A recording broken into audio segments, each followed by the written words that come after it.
Hello and welcome to Marvelvision, the Marvel Studios TV show podcast from Cinema Sangha. Still has the same unwieldy intro.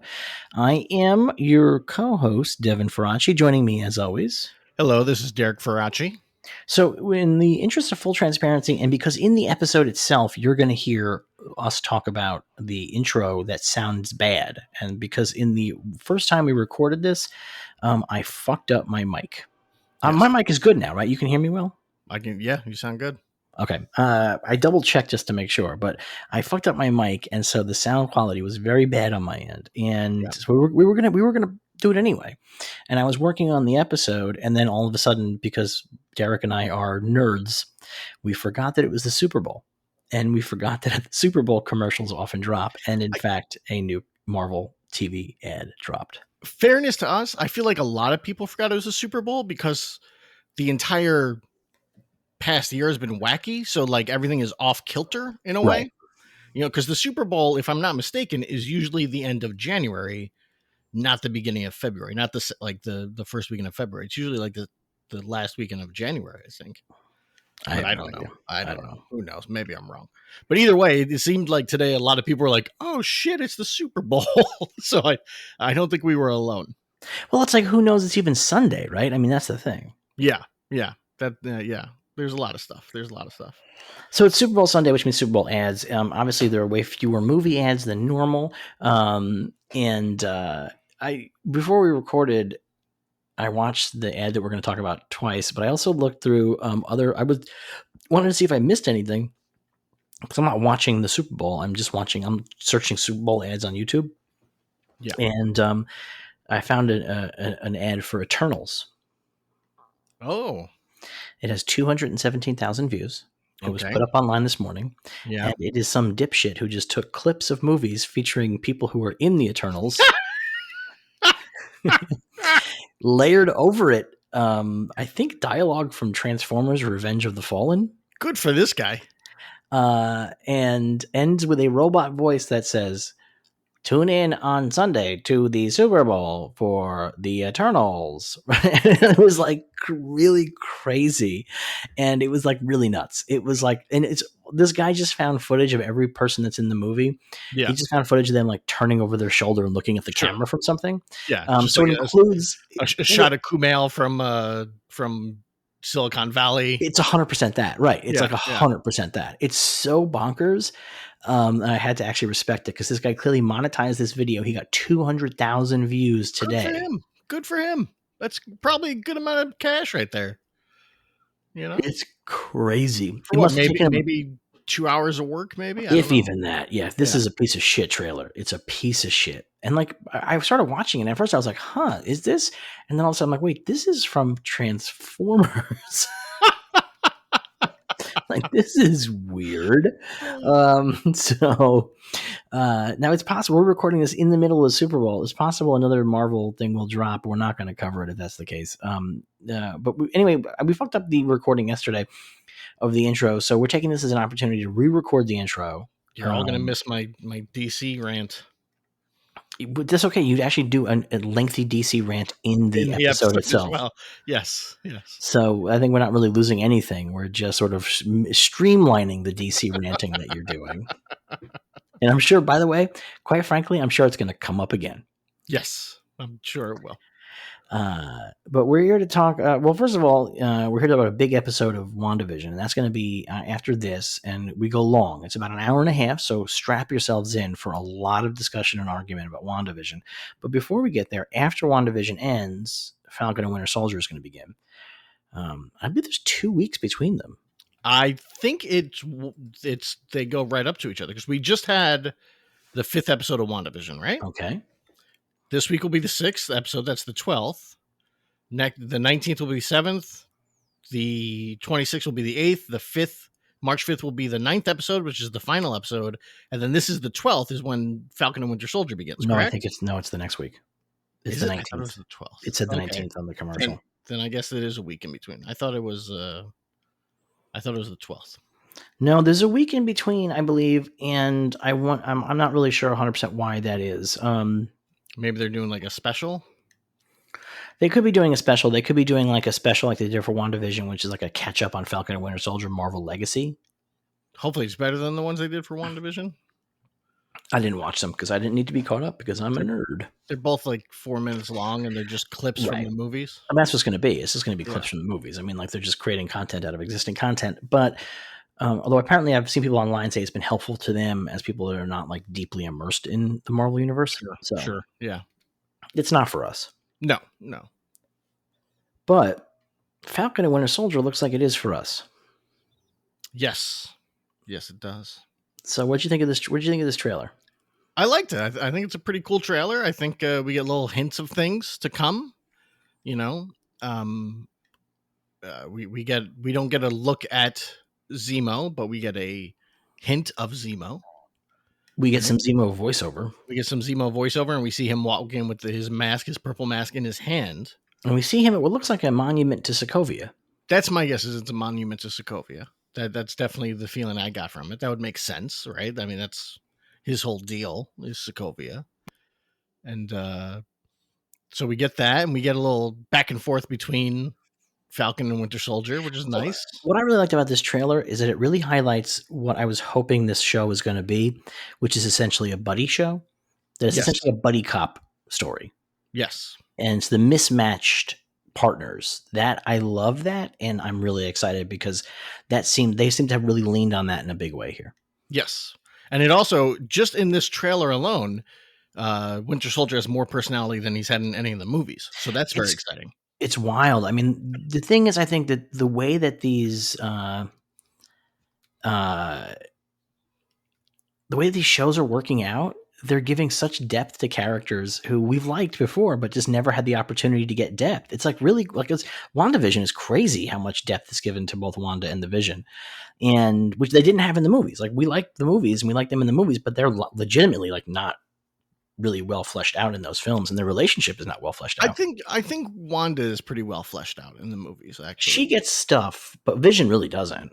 No, but I mean, like, because again, I've been rewatching all the movies, and I had just watched Age of Ultron, and they really do a good job of giving you a Wanda and Pietro who go from villainous to heroic in the course of like 2 hours. They do I think really strong job of that. I think that the thing about the Marvel movies is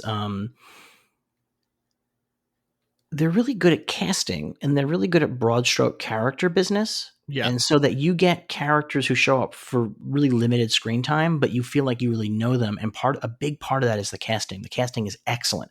These are actors who have tremendous charisma, and you really like them. Yes. And so you're able to really go along with them. I mean, like, honestly, like Bucky Barnes, who's in more of these movies than Wanda and Vision are, so much of that is just on Sebastian Stan, because that character is truly underwritten. Yeah, all of it is.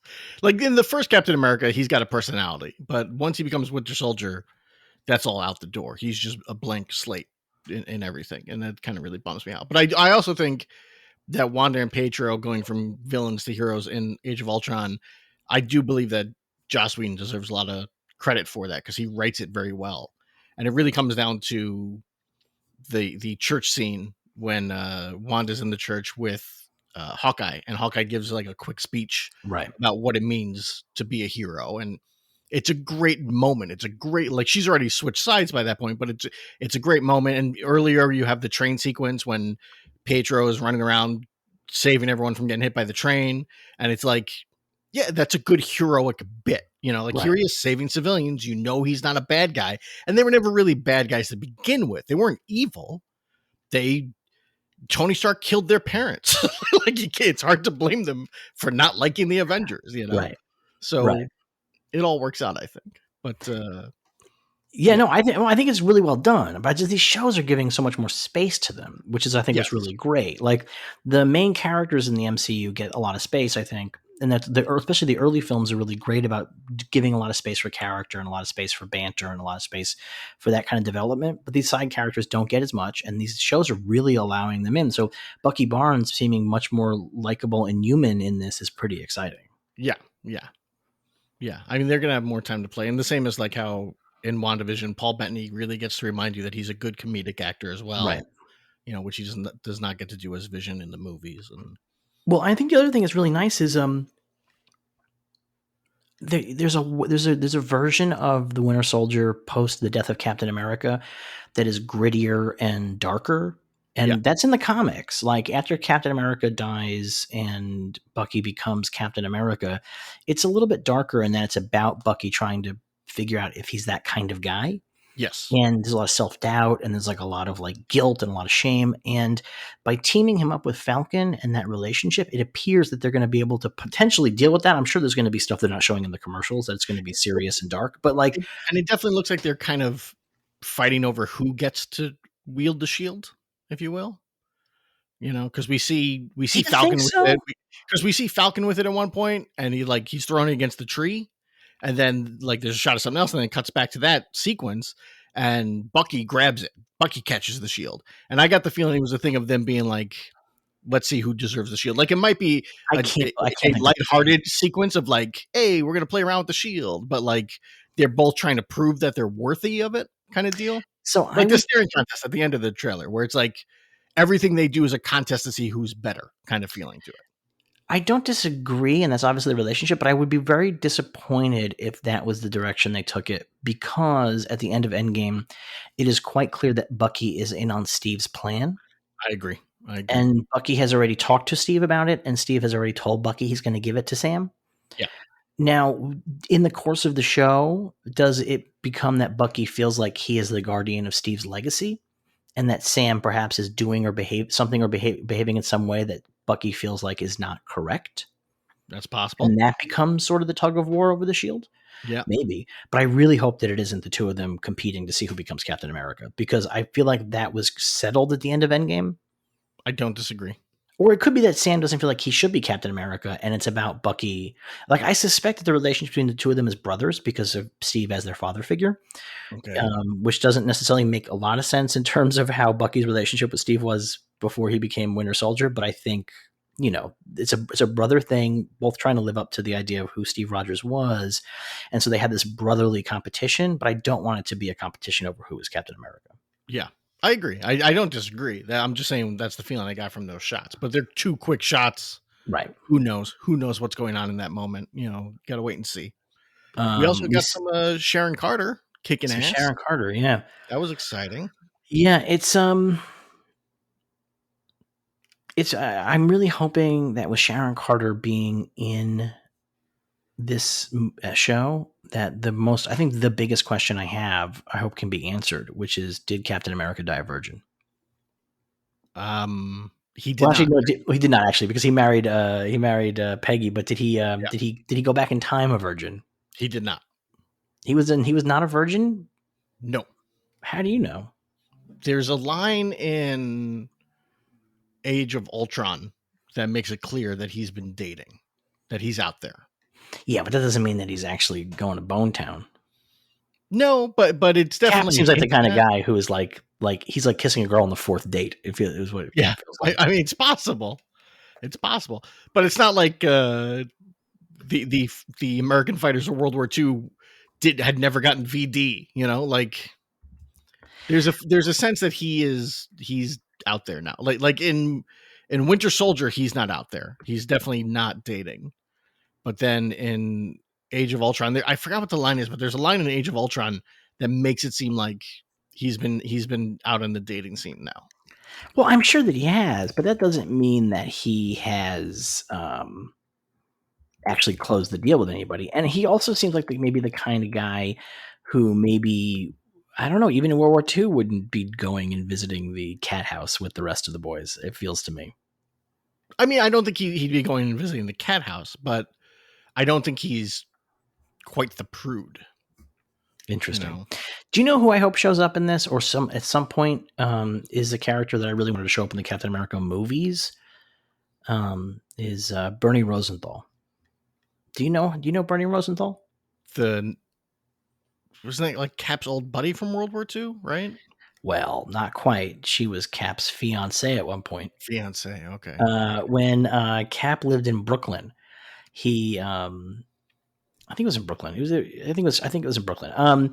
But he dated Bernie Rosenthal, who was this sassy Jewish artist, and they were engaged for a while. Okay. And she eventually became a lawyer. And I actually wonder if that that sassy psychologist Is could be Bernie Bernie Rosenthal? Rosenthal. I mean, she has the hair. She has that Bernie Rosenthal hair.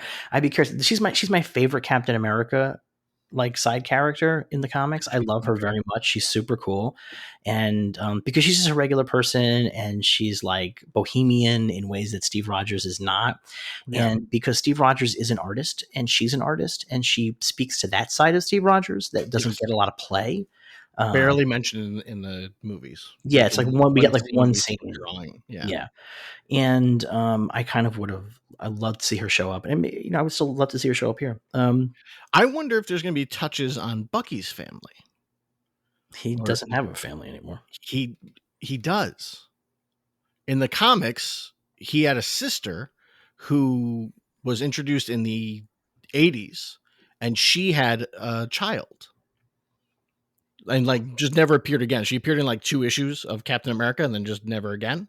And I just wonder if they'll ever touch on that idea that Bucky's family could still be out there. Yeah, that Like doesn't seem not his sister, but like his sister's kid or grandkid. Yeah, but that seems so distant. Like his great grandnephew. That feels very distant and not dramatically interesting. But maybe what it seems dramatically interesting is that it seems as though the premise is Zemo is deciding that he is extending his war against the Avengers to all superheroes. Yes. That does seem to be the premise here. So that seems to potentially be what they're up against. I could not tell who they're fighting on that truck. Could you? I believe the red-haired woman is Sin. Red Skull's daughter in the comics. That would be really interesting. And now this is going far out on a theory, but the helmet she puts on has a red hand paint on it. I'm wondering if they're the hand. The Daredevil ninjas. I can't imagine they're gonna bring the hand in with. I can't either, but the hand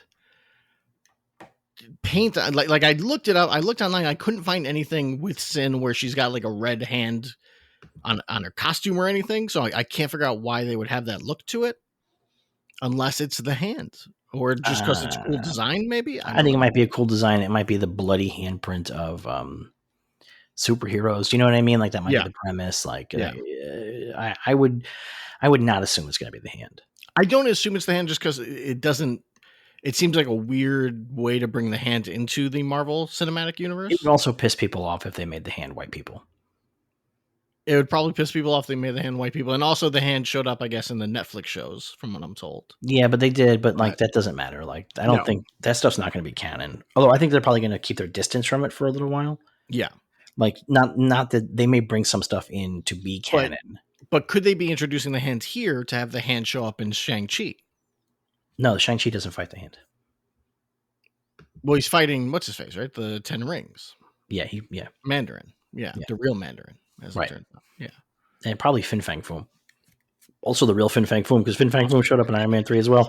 And there's Lego sets that indicate that he fights the actual Fin Fang Foom dragon. Is there? Yeah. Well, that's exciting that they're going full dragon.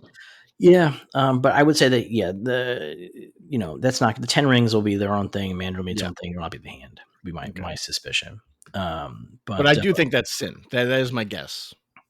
That's just a guess, or you have like information? That's my guess. No, that's my guess from a red-haired woman who's evil and it's connected to Captain America in some fashion.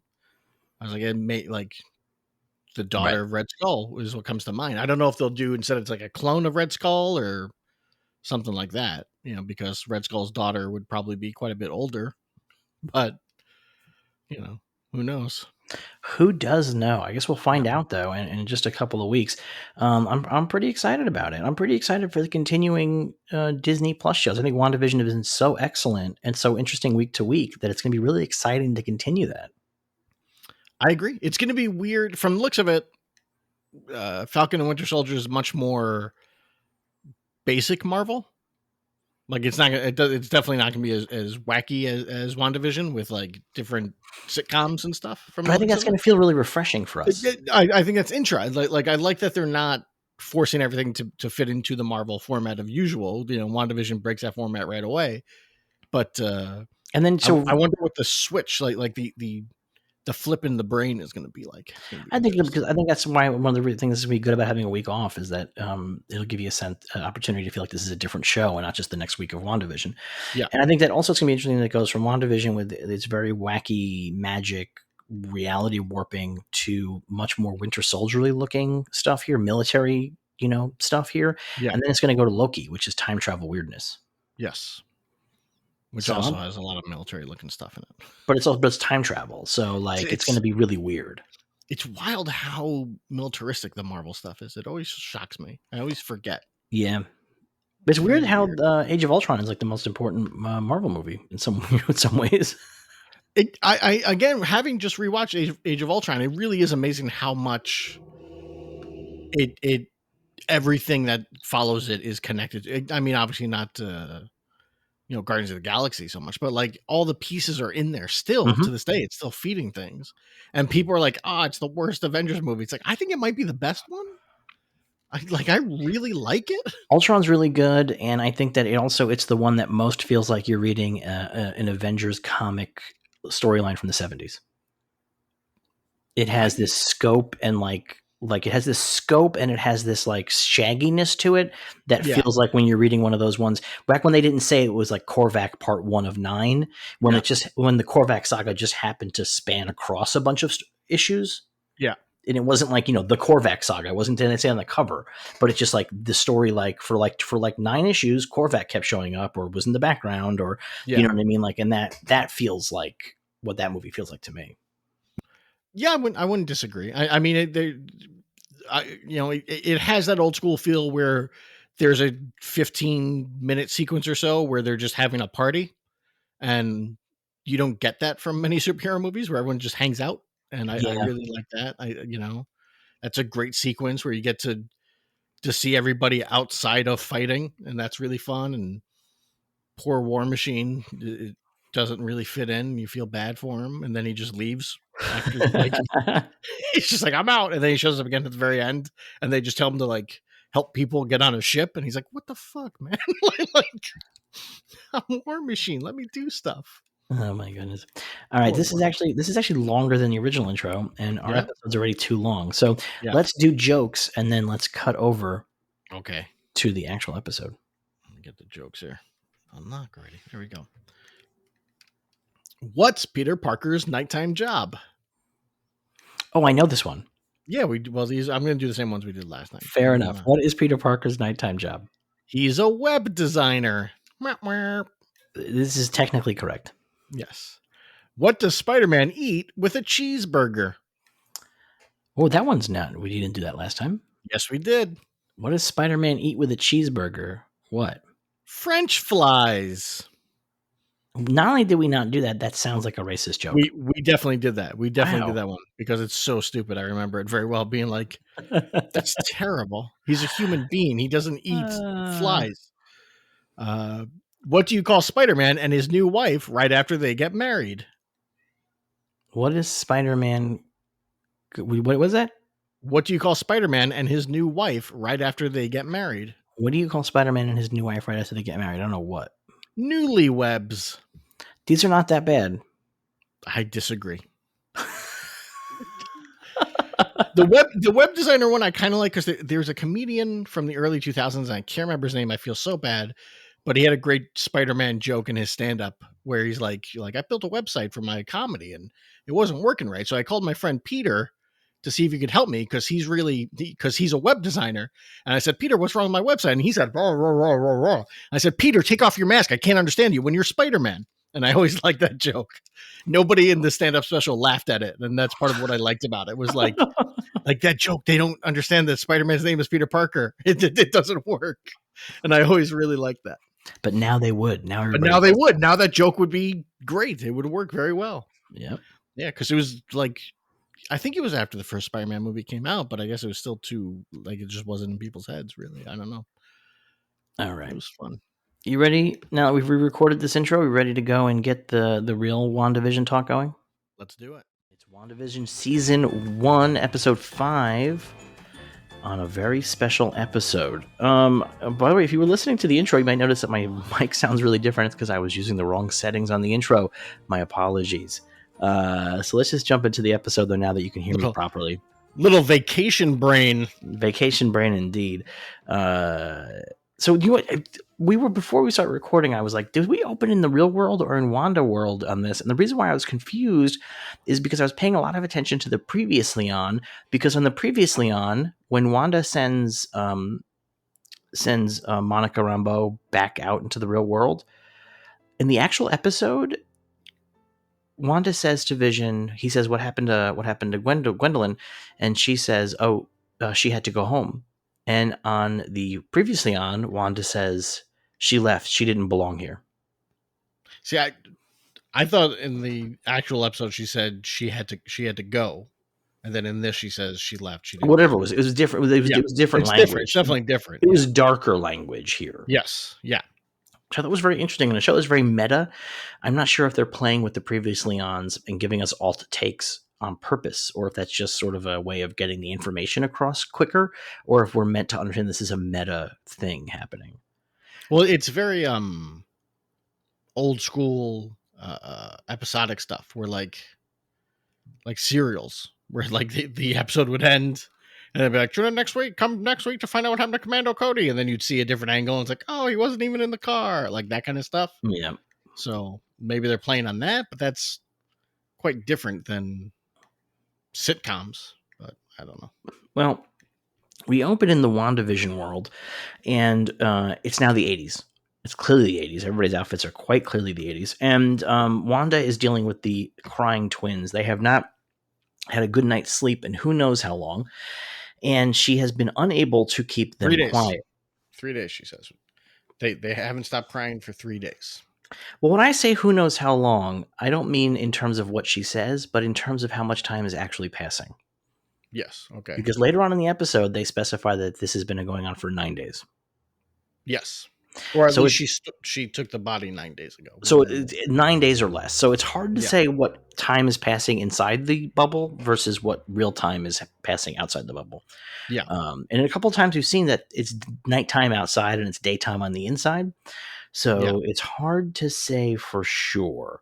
But what happens is that she is trying really hard to get the kids to be quiet. And I think one of the most interesting things in sort of sets the stage for the episode, she tries to magic them to sleep and they won't go back to sleep. They won't go to sleep. No. Yeah, they do not take to her powers. And it just does not work. And then Vision shows up with some pacifiers sticking out of his ears. Yes. And it's do these not function as noise cancellation devices?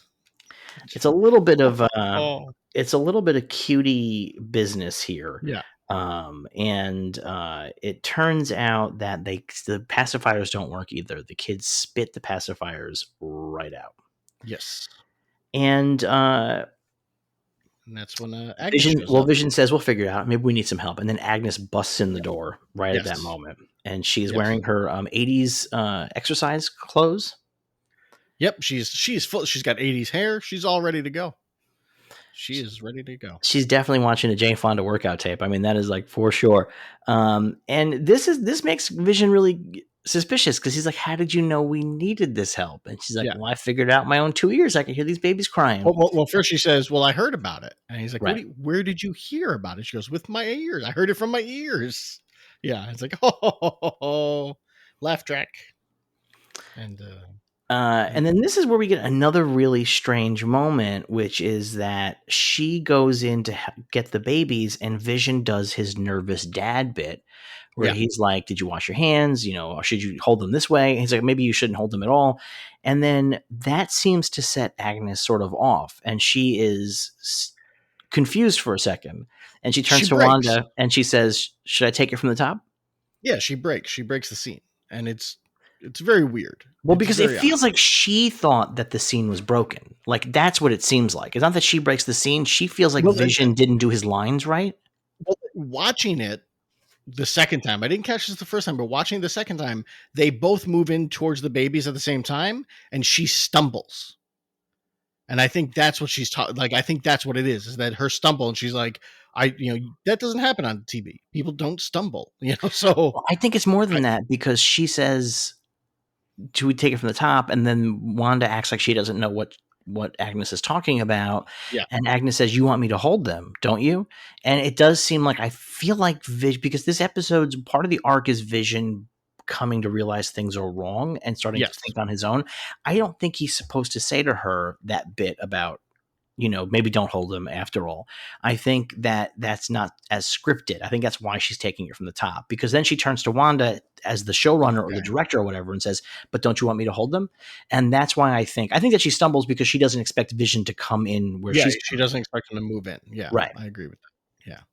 And Vision pulls Wanda to the side and is like, "What was that? That's really strange." And Wanda's like, "Oh, it's nothing. She's just being very, very helpful."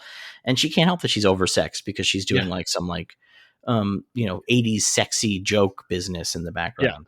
Yeah. Agnes has updated herself from previous decades, where now she's the basic, which you'd see in the 70s as well, the oversexed neighbor, Right. the over libidoed pal, you know.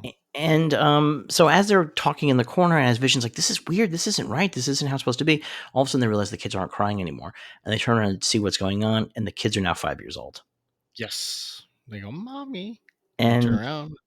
Agnes says, "Kids, huh? Can't control them no matter how much you try." Yeah, but like in a weird way. Yeah. Like she does not deliver it sitcom-y, Right. and she's drinking a glass of booze. Yep. So it's an odd little moment, and that's where the opening credits begin. Well, it's really interesting because, so Agnes is almost certainly Agatha Harkness, who's a character from the comic books, who's a witch, like a real witch. She was at Salem, like that kind of a witch. Yes. And she has a son named Nicholas Scratch, who is a villain in the Marvel Comics universe. And so I wonder if she's not just saying that these kids can't be controlled, because they definitely cannot be controlled. But I wonder if she's also referring to her own son. I'm curious if there is going to be a villainous presence in this show. Could it be her kid, Nicholas Scratch? We'll get to that because I have theories. Well, we go to the credits, and the credits are essentially Family Ties. Yes. Big And time the set Family is Ties. Family Ties as well. The whole set is Family Ties.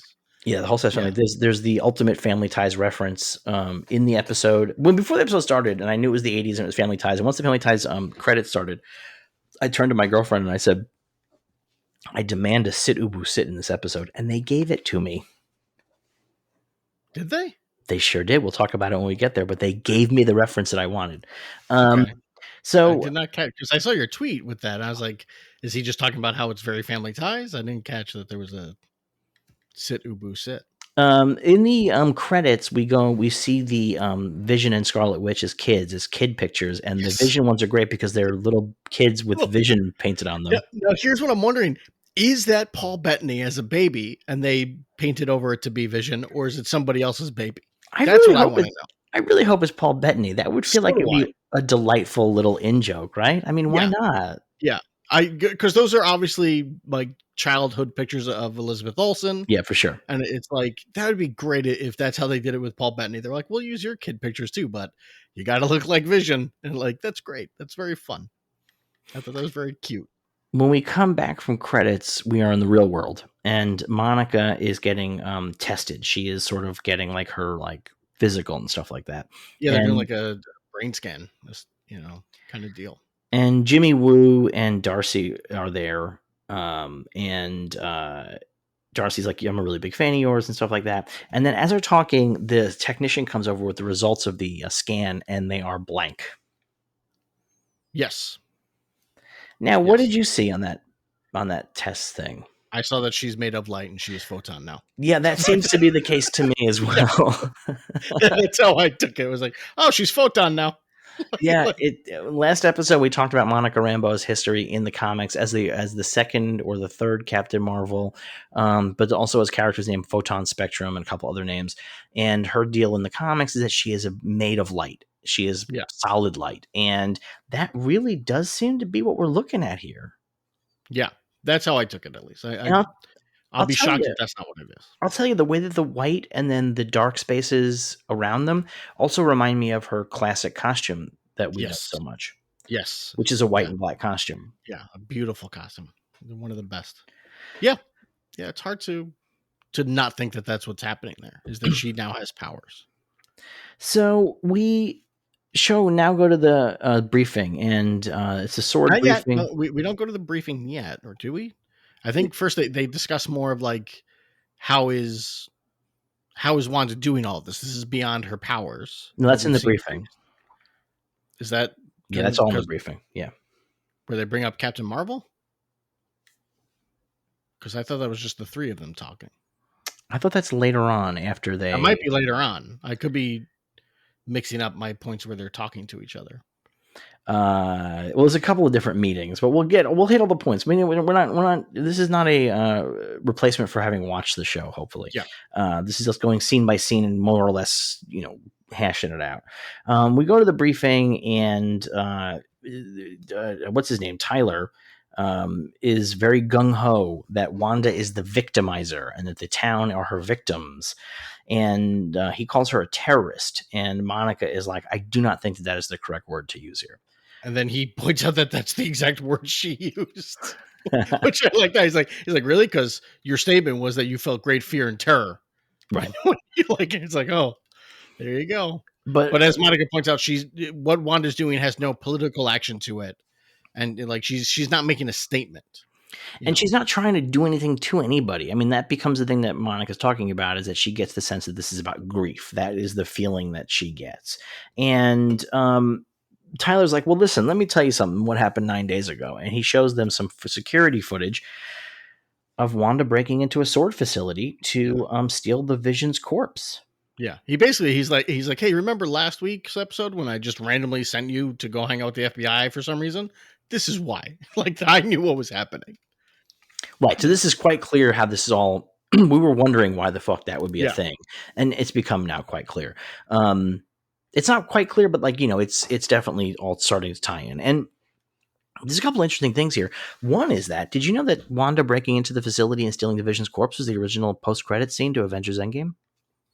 I had heard that, but I wasn't sure if that was true or not. It's 100% true. It's in the Art of Endgame book and everything. Okay. They may have shot it. I guess that's possible. They may have shot it. This might be actually just using that footage because in an interview, Paul Bettany has said that Feige came up to him and told him that they were not going to use those shots after all. And I don't mean that. I don't know if that means that they scrapped it before they shot it or they scrapped it after they shot it. I'm not really sure. Yeah.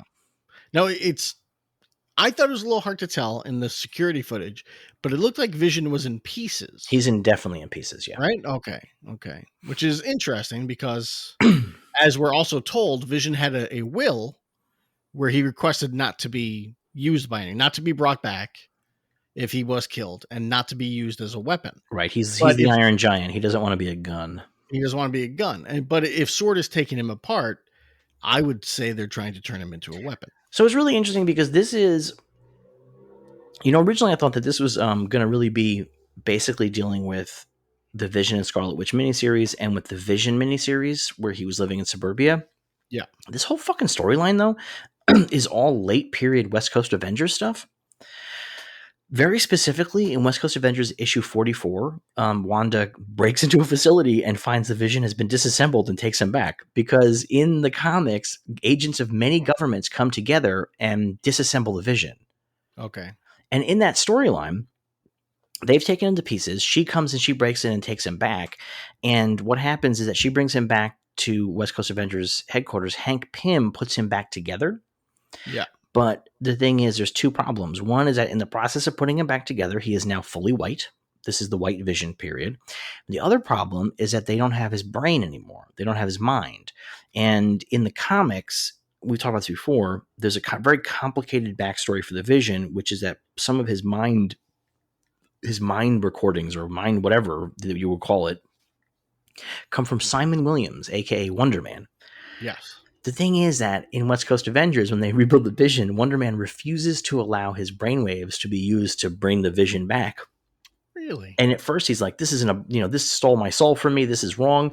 And later on in the storyline, he reveals to the Wasp, the reason why he wouldn't give the permission is because he's in love with Scarlet Witch and he doesn't want to give his brain power to the Vision so that the Vision can get her back. And so it's just like really wild, soapy storyline. Yeah. That goes on for a long time, and that leads to Wanda losing her fucking mind, No, and that leads to the twins getting taken away. now, is this the beginning stages where like the whole setup is like, is Vision actually in love with Wanda, or is it because he has Wonder Man's brainwaves that he believes he's in love with Wanda? No, this was already Wonder handled Man. in the. This was handled in the. That part was handled in the Vision and Scarlet Witch miniseries, where it's sort of come to understand that it's all one and the same, and it doesn't make a difference.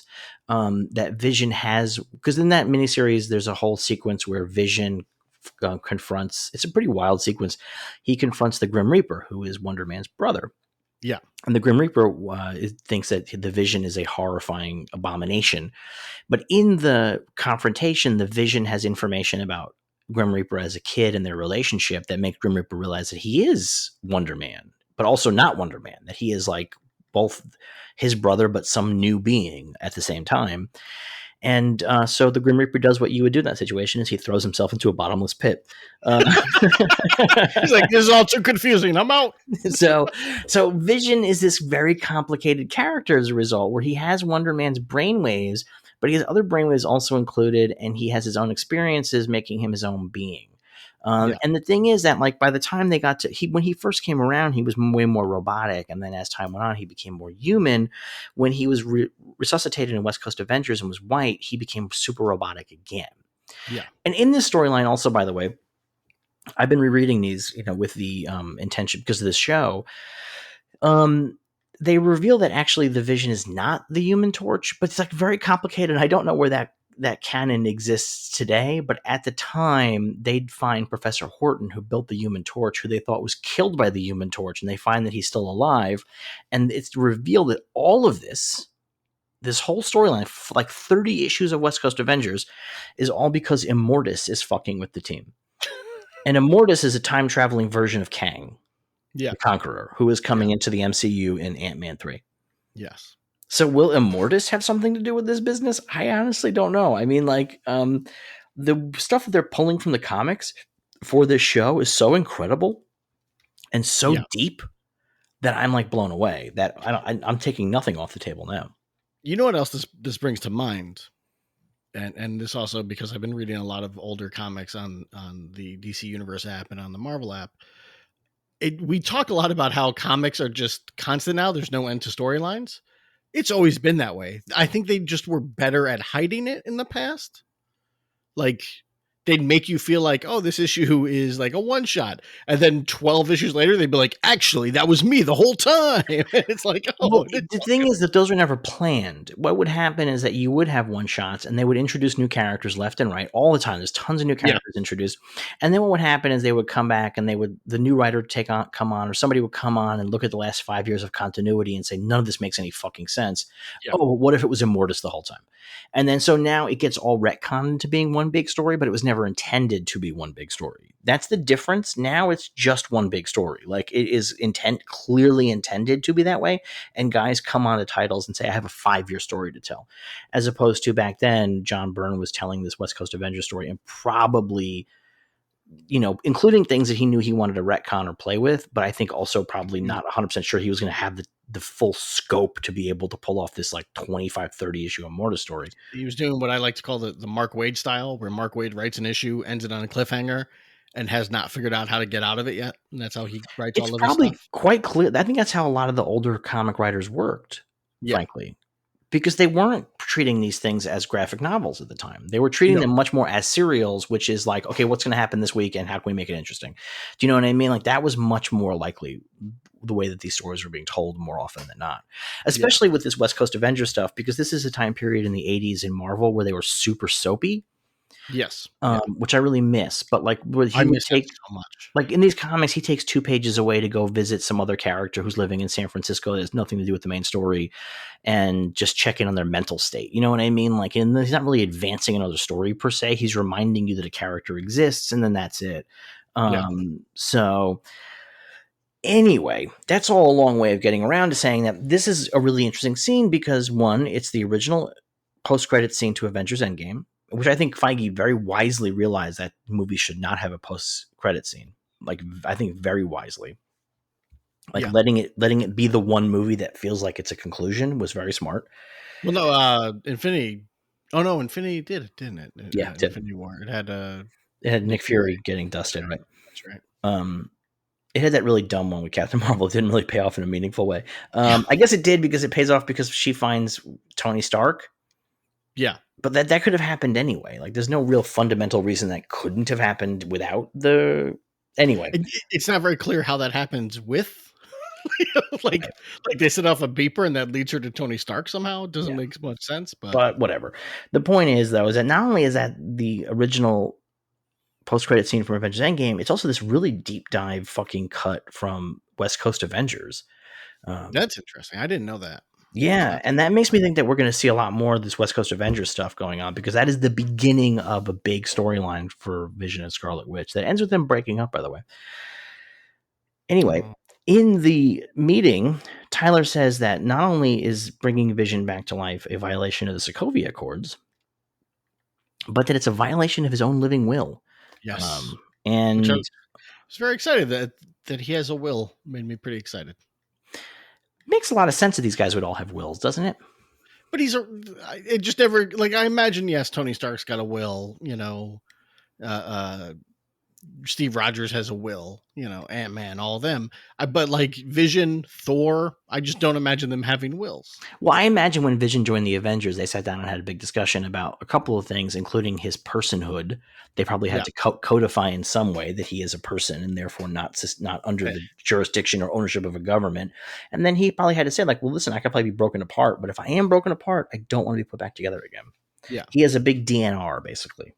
I mean, somewhere out there is an episode or like a movie where it's the Star Trek Measure of a Man, but it's Vision, and and it's Tony Stark being like, he's made out of my tech, he's mine, and Captain America's got to defend Vision. I mean, I wish we still had those Marvel shorts they were doing for a while, because that would be a terrific 10-minute short. Yeah. Anyway, Darcy realizes that if Wanda has resuscitated Vision against his wishes, she wonders, what will he do when he finds out the truth? Yes. Dun, dun, dun. So we cut back to the 1980s, and Wanda comes into the kitchen, and the two boys, who are truly unbearably adorable, are secretly washing a dog in the sink. Yes. And they tell this whole story about how they found the dog. He was alone and crying. I mean, like, it is like laying it on thick. Very thick. So they want to keep the puppy, and Wanda realizes the puppy does not have a tag and does not seem to have come from anywhere. So this is the second piece that I think is really vital. I think the boys made the dog. Possible. Again, I have a theory we'll get to. Well, because I think the boys made the dog, because the dog definitely came from nowhere, and it does not appear to be a dog that belongs to anybody in town. The way that Wanda talks about it indicates to me that she is actually surprised that it doesn't belong to anybody. Yes, that it doesn't have a collar shocks her. Right. So yeah. I suspect that. So my belief is the boys made the dog, but at any rate, the Vision comes downstairs for breakfast and discovers this family meeting, and he is in his human face because he has this sneaking suspicion that somebody is going to bust in the door and offer them something they need when they didn't even know they needed it themselves. And at that moment, Agnes comes in with a doghouse. Yes, and she says, "I saw through my kitchen window that you had a new puppy, and I thought maybe you'd want this." And they're like, "Oh, thanks, Agnes." So as they're talking about the puppy thing, Wanda creates a dog collar. Well, actually, first before that, they're talking about what to name the puppy. And the puppy goes over to the wall and starts sniffing at his outlet and creates sparks. Well, he's sniffing, and they say, maybe we should name him Sniffles. And then he licks the outlet, and it creates sparks. And they say, maybe we should call him Sparky. And that's taken directly from Tom King's Vision. Right. Sparky is a dog that Vision makes, right? Yes. Yeah. And at one point in the comic, if I remember correctly, Sparky licks a socket and causes a sparks to come out and stuff. So let's jump ahead a little bit here. Not jump ahead, but let's talk about the totality of Sparky, because in the comics, Sparky is a dog that Vision creates. He's a synthezoid dog. Yes. And Sparky's story role in that is that Sparky discovers in the backyard that Vision's wife, who's also a synthezoid that he's created. V. Virginia, I think is her name, Virginia, because they all have V names. They all have V names. Viv is the kid. I can't remember the girl. Yeah. I can't remember the boy's name. Vincent. So Sparky discovers in the backyard the dead body of the Grim Reaper, because it turns out that Virginia had killed the Grim Reaper when he came busting into the house while Vision was off on Avengers business. Yes. And she fought him and killed him, like straight murdered him dead. Well, he showed up and he almost kills Viv. Right. And then Virginia kills him and buries him in the backyard. And Sparky discovers him, and Sparky is killed by his scythe. Right? Yes. That's the deal. If I remember correctly. It's been a while since I read the But he definitely dies. He definitely dies. He discovers the corpse, and in discovering the corpse, he is killed. I'm pretty sure it's because he licks the scythe, and the scythe is still electrified, because that's what his scythe does, is like an energy scythe. And so Sparky the dog is killed. And Sparky the dog does come back to life. And then Sparky the dog is killed again. That I didn't know, because I knew Iron Man and Tony rebuilt him. But Virginia beats him to death. Not in the comic. Yeah. In the miniseries? Yeah, I'm pretty sure. I don't think so. Because in the miniseries, he gets killed. And then I thought at the end of the miniseries, when the only remaining members of the Vision family are Vision and Viv. Spoilers, by the way, if you have not read the Vision miniseries, it's a fantastic I had it backwards. Sparky is not killed by the Grim Reaper. Zeke, the dog next door, is killed by the Grim Reaper. Oh, yes. Vision turns Zeke into Sparky. Sparky is then beaten to death by Virginia. Yes. Okay. And then is brought back Tony by Stark Tony, brings it back, given right. to Viv. Right. And after her mother, brother, and uncle are killed, because what's his name gets killed too from Runaways. Yeah, it's a pretty intense thing. But yes, Sparky the dog is beat to death by Virginia, who is Vision's wife in this storyline. Yeah, she kills a bunch of people in the story. She also kills like their neighbors and she goes wrong. So it's all of it connected to her trying to hide the murder of Grim Reaper, and like things just keep going worse and worse. They keep escalating, right? Yeah, it's the perfect family. She's programmed to ensure that everything is safe and secure, and no one ever finds out truths and blah blah blah and yada yada yada. So anyway, back to our Sparky. He gets named Sparky, and Wanda creates a dog tag with that name on it right in front of Agnes. And Vision is like horrified. He's like, "You did this right in front of Agnes." And she's like, "Well, yeah, but she, whatever. She's like cool, like she's chill. Well, she didn't see it. She didn't see it earlier when the kids went from babies to 5 years old. She didn't even care anyway. Like, who cares? It's pretty chill." But at that point, Vision's like, "Well, you can't really have a dog. You're too young." And they tell the kids, "You can't have a dog till you're 10." So the two kids look at each other and they age themselves up to 10. Yes. Against their parents' wishes. Right. Which is, again, it's an important thing that these are happening outside of Wanda's control. Yes. Yeah.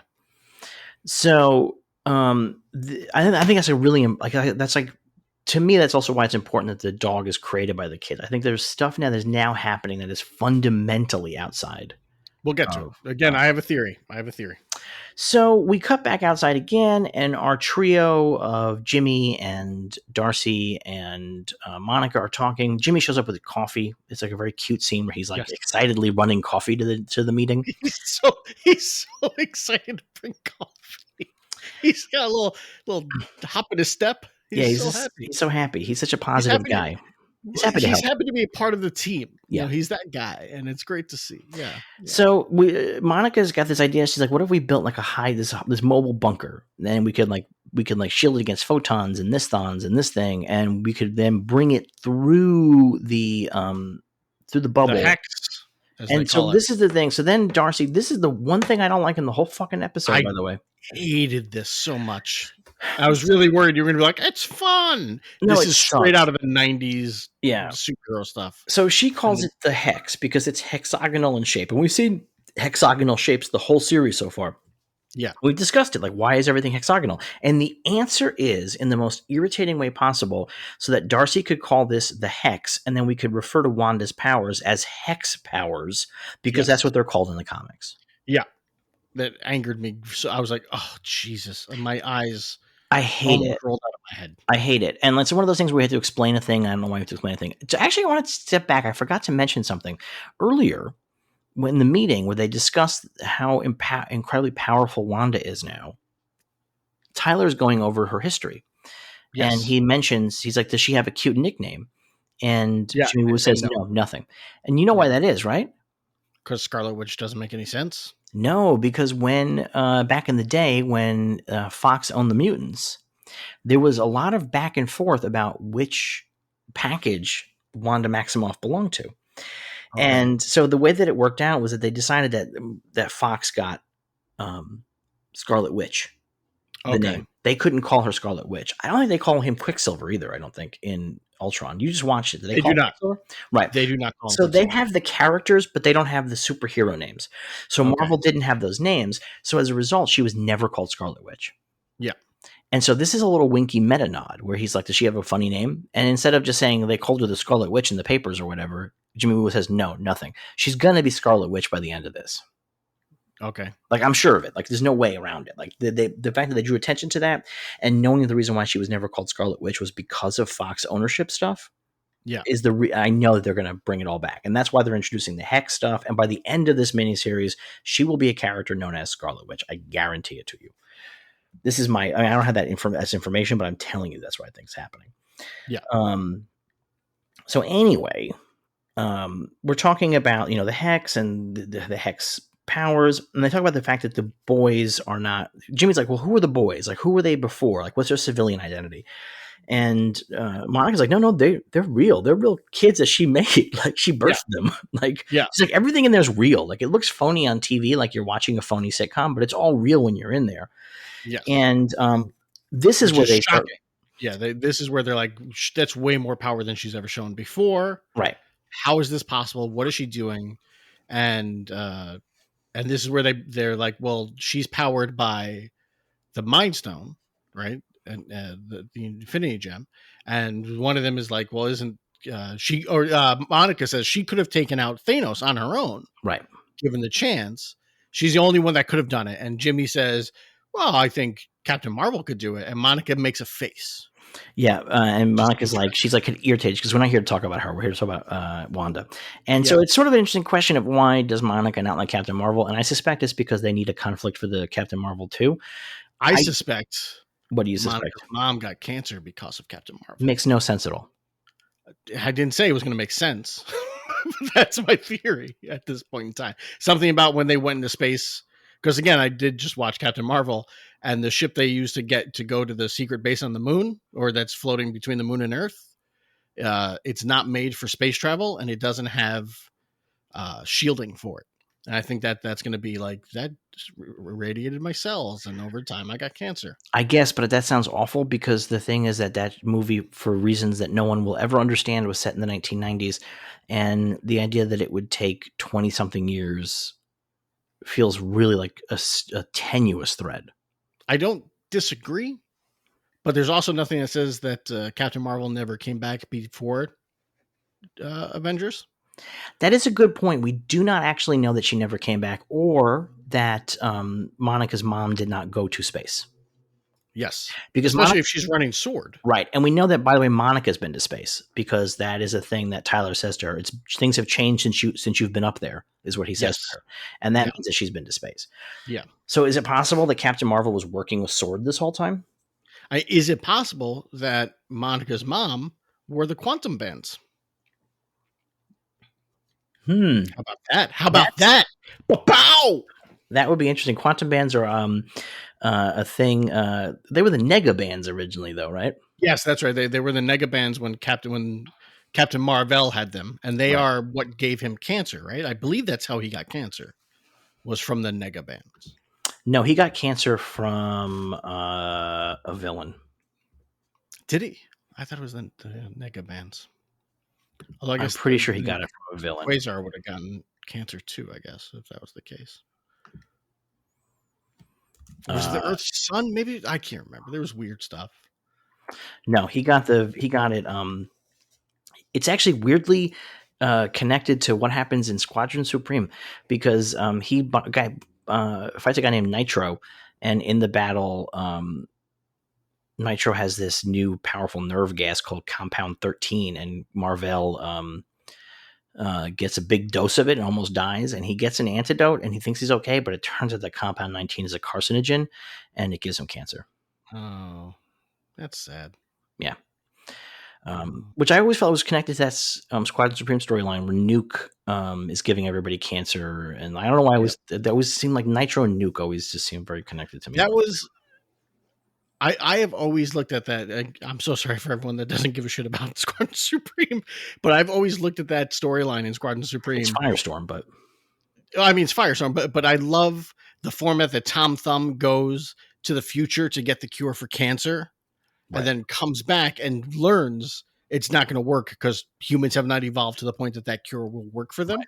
And I always thought that was such a great answer to like why in the world of superheroes and magic and blah, blah, blah, you can't just cure cancer because the human evolution is not there yet. Well, no, that doesn't make any sense. You would just have to. I mean, it doesn't make any sense humans as they exist. Yeah, I mean, it doesn't make any sense, but at least it's like an answer. It gives reasoning to it in comic book logic. And I was like, okay, good enough. I always like that. And then Tom Thumb dies of cancer. He does indeed. In that very issue. Very sad. That was a great series. God, I love that series. Really would love Marvel to do that on Disney Plus. Well, they're doing a big Squadron Supreme thing in the comics coming up. So. They sure are. Wouldn't it be incredible if they finished eating DC's lunch by doing Squadron Supreme, which is Marvel's version of the Justice League? Wouldn't it be funny if they just hired all the same actors? Henry Cavill is Hyperion. Ben Affleck is what is his name? Nighthawk. Nighthawk. Although Nighthawk, they've changed Nighthawk to be a black guy, so they'd have to cast a black guy, so it can't be Ben Affleck. But yeah, they could bring them all in. That'd be pretty funny. That would be very funny. That would be really amazing. Nobody cares about this. But if you can read Squadron Supreme, I've said in the past before, I think Squadron Supreme is one of the greatest miniseries of all time, and I think it only doesn't get the respect it deserves because it came out at the same time as Watchmen. Yeah, before Watchmen. They both came before. It started before Watchmen, and Watchmen ended after it, but they both were existing in the same year. Right. And I think they're both meta commentaries on superheroes. I personally think Squadron Supreme does it better because it keeps it in the world of superheroes, in the rules of a superhero story, where Watchmen breaks those rules. Well, Watchmen, the question is what would be like if superheroes were in the real world, and Squadron Supreme says, what if superheroes were real people? Which I think are fundamentally different approaches. But Squadron Supreme's pretty dark. Anyway, back in, we're having our discussion here about what's happening inside the Hex, and Monica has this sudden realization, and they run to the lab, and she sees her outfit from the sitcom hanging. It's sort of just hanging there, and she pulls out Jimmy Woo's gun and shoots the outfit, and it turns out the bullets bounce off because the pants are made of Kevlar. Yes, yeah, and which is what she was wearing, a Kevlar vest when she went in. So Wanda took what she was wearing and transmorphed it into, I know that's not the right word, but whatever. She transmogrified it. Yeah, transmogrified it into period specific clothing throughout each episode. So Wanda is rewriting reality. Whatever goes in gets rewritten into Wanda's reality. She changes it into what she wants. And this is when they go, what if we sent in something that didn't have to get changed? And that's their big idea.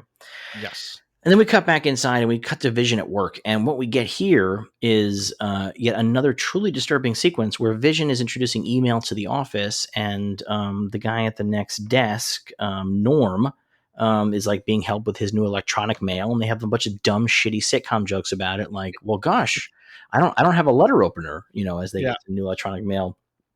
And he's like, you won't need one. This is already cutting edge. Yes. Norm's like, hey, this is a Rolodex, a calculator, a mail program, and whatever else all in one. Will it find me a wife? Will it find me a wife? And Vision's like, yeah, eventually. Yeah. But so Norm, the first email comes in, and it's actually an email from outside. It's an email from Darcy. From Darcy. And which is weird. It is weird. It is super weird. And everybody laughs at it in the office. They all start, first they'll read it at once in this really disturbing sequence. Yes. They all laugh at it. They think it's a joke. That's Wanda reading it, right? Certainly somebody reading it. That's how that would be my theory on Well, it. it's Is certainly that somebody reading it, right? So yeah, the thing is that this now Vision puts his fingers into Norm's temples and sort of breaks the brainwashing or whatever it is that's going on with this yes, guy. This is interesting because Vision's powers don't traditionally do that, right? So the thing is that he can phase through things. I'm trying to remember if Vision can phase through things and break machinery. he can, He can, he okay, can. because But Kitty Pryde does that for sure. yeah, but Some this is different, and I took this as because Vision was powered by the same thing that gave Wanda her powers. He's able to break it because well, they both got their powers from the same gem. yeah, I mean, I wouldn't even go that far. I would just say that because his thing is he phases and disrupts, that he's Yeah, disrupting the wave or whatever it is that is controlling this guy. That I would even take it back a step. I wouldn't even make it so nerdily specific that it's all because of the gem. I would just say he's able to disrupt the thing, the way that he could yeah. disrupt technology, because he disrupts the computer also. The reason I say that is because earlier in the scene before, when we were hanging out with Monica and Jimmy and Darcy, they make it a point to say that Wanda and Vision are powered by the same thing. That is a good point. That actually is a really good point. But when he breaks Norm's control, Norm starts freaking out and is looking for his phone. He's like, "Where's my sister? She's with my dad. My dad is very sick. I'm in a lot of pain. This is horrible. She's doing this." And a really interesting thing is that he never says who she is. No, no, he does not. I guess not. And he says, "You have to stop her." And Vision says, "Stop who?" And he says, "She's in my head. Just make her stop." Yes, And it's not clear who she is. I I mean, guess. it seems, though, to us that it's clear, but the show does make it hang. Yeah, yeah. So, Oh, well, I guess we'll get into that as we go further into the episode. well, we go back to the house, and the kids are teaching Sparky to sit. And this is Yes. where we get our reference to Family Ties that I wanted so badly. Oh, because he does sit, Sparky, sit. Good dog. Good dog. Yep. And Okay. it's great because it is one of those ultimate references that does not feel like a reference if you don't know that Yeah. it's a reference. I did not even think of it. It did not cross my brain But if at you all. watch that show or a bunch of other shows in the 80s sitcoms, that Ubu sit One with of the sit, greatest. it's Yeah. just it's burned into your brain forever. Like that's the thing people talk about today, like, oh, we need post-credit scenes so that people watch the credits of a show or a movie. It's like, no. You need good tags like sit ubu sit, where people will watch the entire episode just to wait for that 2 seconds at the end, or the one with the guy who pulls out the paper from the typewriter and throws it up and it turns into a cartoon. Those were wonderful. I So miss the kids, there's a very confusing thing that happens here, which is that the kid's like, "Where's Dad?" And Wanda says he's at the office. They're like, "Well, it's Saturday." She goes, "No, it's Monday." They go, "No, it was Saturday this morning." yes. And again, this is another indication that there's a disconnect, that these kids are experiencing things differently than everybody else, quite Yeah. clearly. Yeah. And they have a discussion about that the Vision had to go to the office. She needed a distraction. The kids are sad. They're like, "A distraction from us?" And she's like, no. Sometimes mom and dad are in have different feelings and they need to separate for a little bit to work it out. And then one of the kids asks Wanda if, she has a brother. And she Yes. says, "I do." And they say, "Where is he?" And she says, "He's very far away. And I miss him very I miss much. him very much. It makes me very sad. He's very far away from here. And it makes me sad." And then Yes. just then the dog growls, and they realize something's going on, and they go outside, and they hear a noise from outside, and we see that the folks from the camp outside are flying a drone into the bubble. And this is the other thing I did not like in this episode. Is that this drone looks more sci-fi, more current day than the previous drone? It And they're was like, this is from fucking the nuts. It 80s. was nuts. I this made me look up current day like military drones because I was like, maybe I don't really know. Like I don't pay attention to what military drones look like. So I looked it up to see if like maybe they look like little toy helicopters these days. They don't. They look like this. Well, I have a story. This is totally off topic, but a bunch of years ago, I visited Area 51, and we went up to the gate of Area 51, and we were like looking around, like he's like as far as you can go. You know what I mean? Like you can't go any farther than this. And we're Yeah. looking around, and all of a sudden, we hear this. We don't even hear this noise. There's like this something clearly is happening, and then we get fucking buzzed by something. And I look up, it was a fucking Predator drone. Whew. It's what they used to drop missiles on Pakistani weddings. I mean, like, Yeah. like it was a fucking Predator drone, and it flew like 100 feet over our heads, and it was wild. crazy. And it was crazy because clearly somebody in Area 51 saw us come to the gate and decided to give us a little bit of a thrill. Oh, sure. Yeah. But let me That's tell great. you, a Predator drone looks like a fucking Predator drone. Like, you know what I mean? Like, It looks like what we saw in the show. I mean, not exact. It's way bigger. Yeah, the actual drones are huge, as it turns out, as I learned today as well. They carry what? Because they carry fucking missiles on them. Yeah, yeah. Which it never occurred to me until looking at them today. I'm like, those are gigantic. Yeah. like they're maybe half the size of a jet. Yeah. Like they're not. Like it's pretty crazy. And they are shaped like jets too, more or less. Yeah. But it was like really crazy to look up and have this fucking Predator drone just fucking buzz us at the gate of Area 51. That's pretty nuts. What an experience.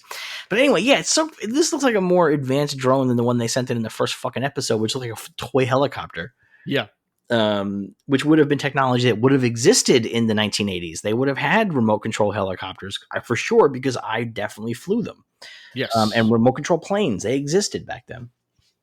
Anyway, you can buy them at Radio Shack. The premise is they are sending in this 80s drone because it's already an 80s thing, and it won't change its shape when it goes in, and they're able to maintain connection with it. They're using 80s technology to maintain connection with it. Yeah. And it comes in, and the drone comes right up to the house, and Wanda and the two kids come out, and she is not showing the drone on television. She's cutting it from the shot. And as the drone comes in, we see the black and white footage, and Tyler says, "Take the shot." And Monica's like, "What? You are not going to fucking blow her up." And Tyler's like, "Do it." And then it cuts out. Yes. And they don't know what happened. And then just as that happens, they're breaching the anomaly, and they all run out, and the energy wall parts, and Wanda comes out. She's wearing her traditional Avengers outfit, and she's holding the remains of the drone, which is pulsing with red hex energy. And she is like, "This is going to be your only warning. Stay away from my home." And she is speaking in her classic Sokovian accent.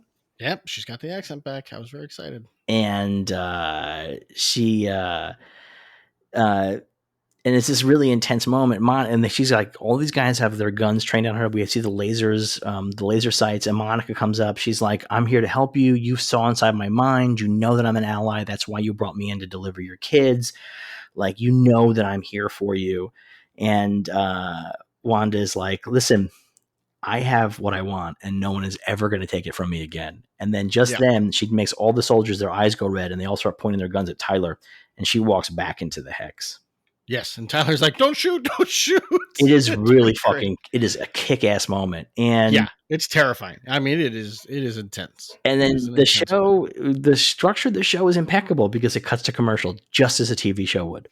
Yes. Yeah, and it's a commercial for Bounty Wipes. Or it's not Bounty, it's Lagos Wipes. Right. Which Lagos is the African city that she blew up a bunch of people in Civil War. Yeah, and it's Lagos for when you make a mess you didn't mean to. And in the end of the commercial, begins with the housewife spilling Kool-Aid. It looks like blood. And then at the end of the commercial, when it says Lagos for cleaning up a mess, when you make a mess you didn't mean to, there is the sound of dripping after the commercial ends, like this sound of dripping, and it's clearly the blood of the innocent. Yeah. And we cut back to the show now. We're back into the 80s, and the kids and Wanda are looking for the dog that ran off after the drone showed up. And the mailman passes by. Yes. And the mailman is the dad from the commercial. Is he? Yes. Yes, he is. I wasn't sure. I thought he looked 99% sure it was the same guy. I thought so. I wasn't sure. But the dad does a big Twilight Zone bit, "Hey, it's a good thing what you're doing in here, Timmy." He says, your mom will find the dog. Yeah, your mom won't let it get too far. Right, yeah. Yeah. It's a good thing what you're doing, Timmy. Wish him into the cornfield. It's a good thing that you're doing. Well, you know what's funny? You bring up Twilight Zone. I was thinking about this the other day. This show's reminded me a lot of the episode I think it's A World of His Own is the title, where the guy, it's a writer, and he writes his own universe, and he lives in it. I don't know if you've ever seen that episode. I don't remember. It's one of my favorites. It's great because the whole episode is he writes anything he writes on the typewriter happens. And so he's created his own universe. And at the end of the episode, he's like, he realizes what he's doing is wrong and blah, blah, blah, blah, blah. And Rod Serling comes out to do the closing bit, right? Where everyone just kind of stands around and like everything freezes and Rod Serling comes out. He's like, Bill Henson learned that while he could write what the present, he could never prepare for the future. And then the guy behind him, who wrote everything throughout the episode, is like, Rod, what are you doing? And Rod Serling turns, he's like, what? He's like, Rod, there's no need for this. I already learned my lesson. And he rips up the page and Rod Serling vanishes. And it's like, that's amazing. That's a real episode? I never saw that one. That's crazy. It's great. It's great. It's one of my favorites. Oh, wow. That's so cool. It breaks the whole format. I was like, I remember watching it on WPIX during when they used to do I don't know if they still do the marathons for like New Year's Eve. I was like, oh my God, like that's crazy. Well, they come across Agnes, who has the puppy wrapped up in a blanket because it is dead. And it has gotten into azalea bushes and eaten them. They are poisonous, and the puppy has died. And the kids are really upset. And this is like where like the very special episode aspect of it sort of begins to come in. Yes. And they're very upset, and Wanda has to say to them, she's like, the kids like, bring the puppy back. And Wanda says, we can't reverse death no matter how sad it makes us. Well, first the kids are going to age themselves again so they can get past the feeling of losing the dog. Yeah. And she's like, no, you can't do that. You have to experience grief. It's very important that you feel this. Right. And they say, well, we don't have to. You can bring it back. And she says she can't. That's beyond her abilities, so to speak. That the things that are dead have to stay dead. And it's interesting because she's brought Vision back as far as we can tell. Right. So here's the thing. This is the discussion we had on Twitter before recording this episode. We roped in a poor person who does not know us. One of the things I really hate about Avengers Endgame, we talked about this in the show before, is that it's about the heroes not taking the loss. And it's about the heroes experiencing loss and grief and hating it so much that they go back in time and get themselves godlike powers to change the loss. I hate it. It's the worst lesson you can ever give anybody. It's non-heroic to not accept your defeat and figure out how to succeed anyway. What's interesting is this show seems to be correcting some of that, if not like in the larger sense, because, the snap or whatever, the blip happened and everybody came back and all that shit happened. But this show seems to be examining the meaning of grief and the limits that what we can or cannot do, and how we deal with loss, and how it can both damage us or how we can experience it and get through it healthily or unhealthily, as it seems to be the case in this episode. Yes, I agree. And I think it's really fascinating. And this is the sort of stuff that I wanted to see more of in Endgame.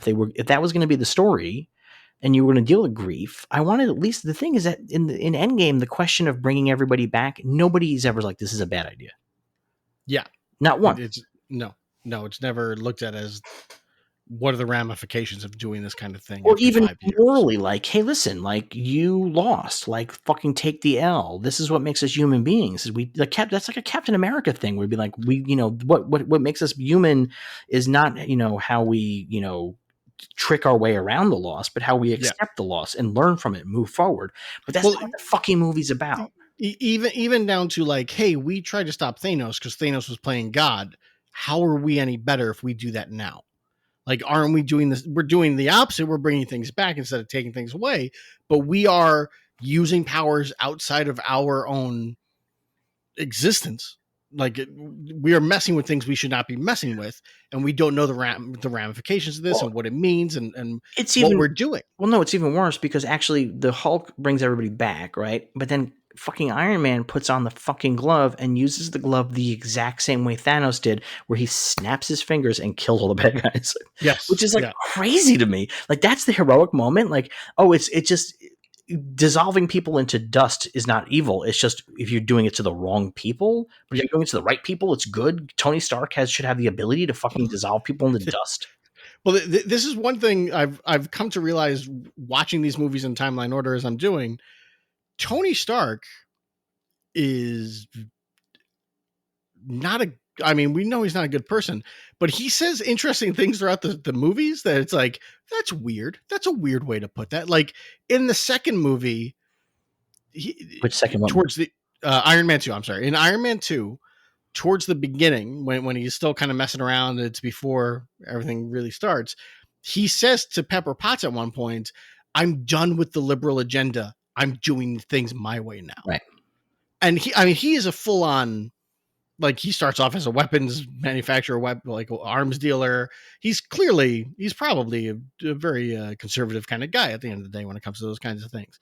And so is Captain America, but Captain America is like the old school, you know, 50 or 40s conservative format. He's 30s. Captain America's a New Deal guy. He's a guy. He's a New Deal guy. He's conservative by modern standards, but he's a New Deal guy, which is that he believes the role of government is to help people and be there for people. Tony Stark is 100% a conservative. I mean, it makes sense. He's a billionaire.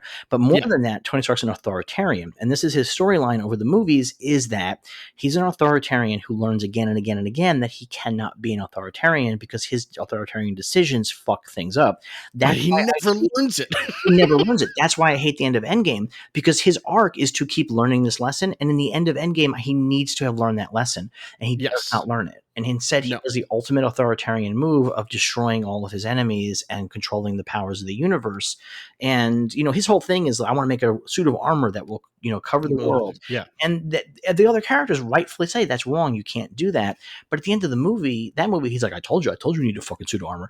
And it's just the wrong fucking lesson. And it's the wrong ending for that. The problem is that at the end of an Endgame, both Captain America and Tony Stark get the wrong endings.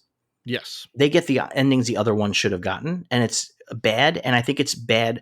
I think it's fundamentally shitty screenwriting. Screenwriters, and I love Marcus and McFeely, the guy that wrote these movies, the guys that wrote these movies and wrote all the Captain America movies or whatever. They're really smart. So I don't say this lightly. This feels like bad screenwriting in terms of like, we have to reverse it. Cap has to come to Tony's side and Tony has to come to Cap's side. So Tony has to lay himself on the wire and Cap has to learn how to, but the thing is that already happened in the first Avengers. Tony already laid himself on the wire. So it doesn't work at the end of Endgame. And I understand that you want to kill off Iron Man because he's the beginning of Marvel and you want to get Robert Downey Jr. out of these movies because he's very expensive. And also he's the one that audiences love the most. So it's a big ending, but that needed to be Captain America.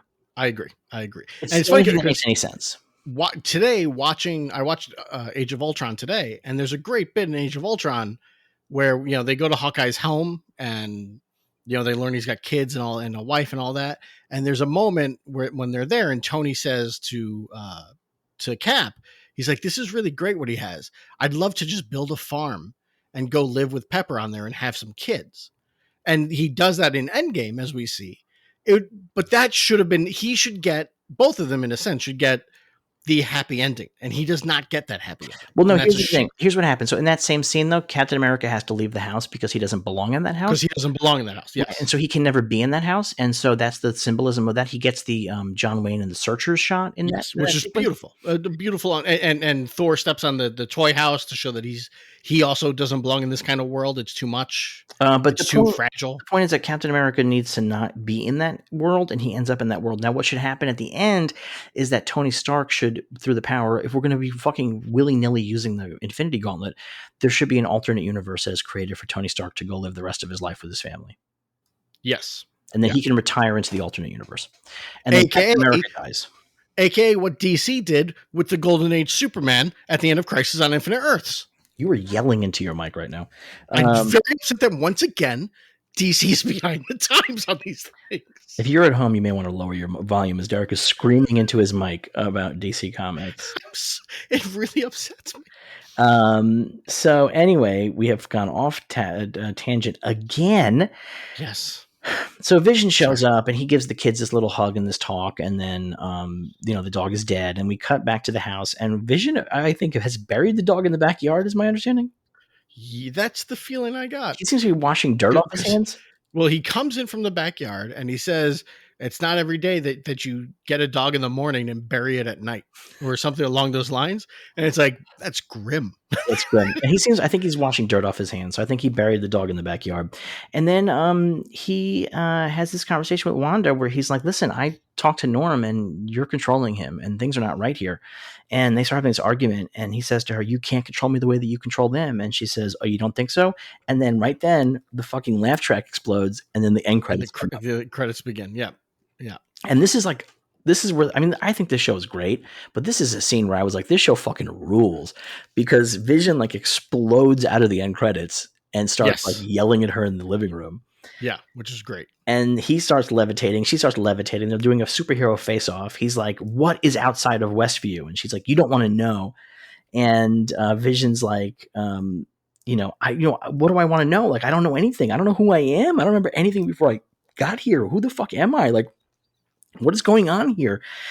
And then he's like, they have this back and forth, and he says, she says, "You're my husband and you're the father of our children. Isn't that enough for you?" And he goes, "Well, speaking of which, why are our children the only children in this town? Where are the children of Westview?"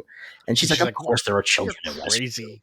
Yeah. And she says to him, "Do you really think I'm controlling everything? Like, do you think that like I am the one who is like making people walk their dogs and making them?" It's great because before that, she says, "I'm going to bed," and he says, "Yes, so you can reset everything for the morning."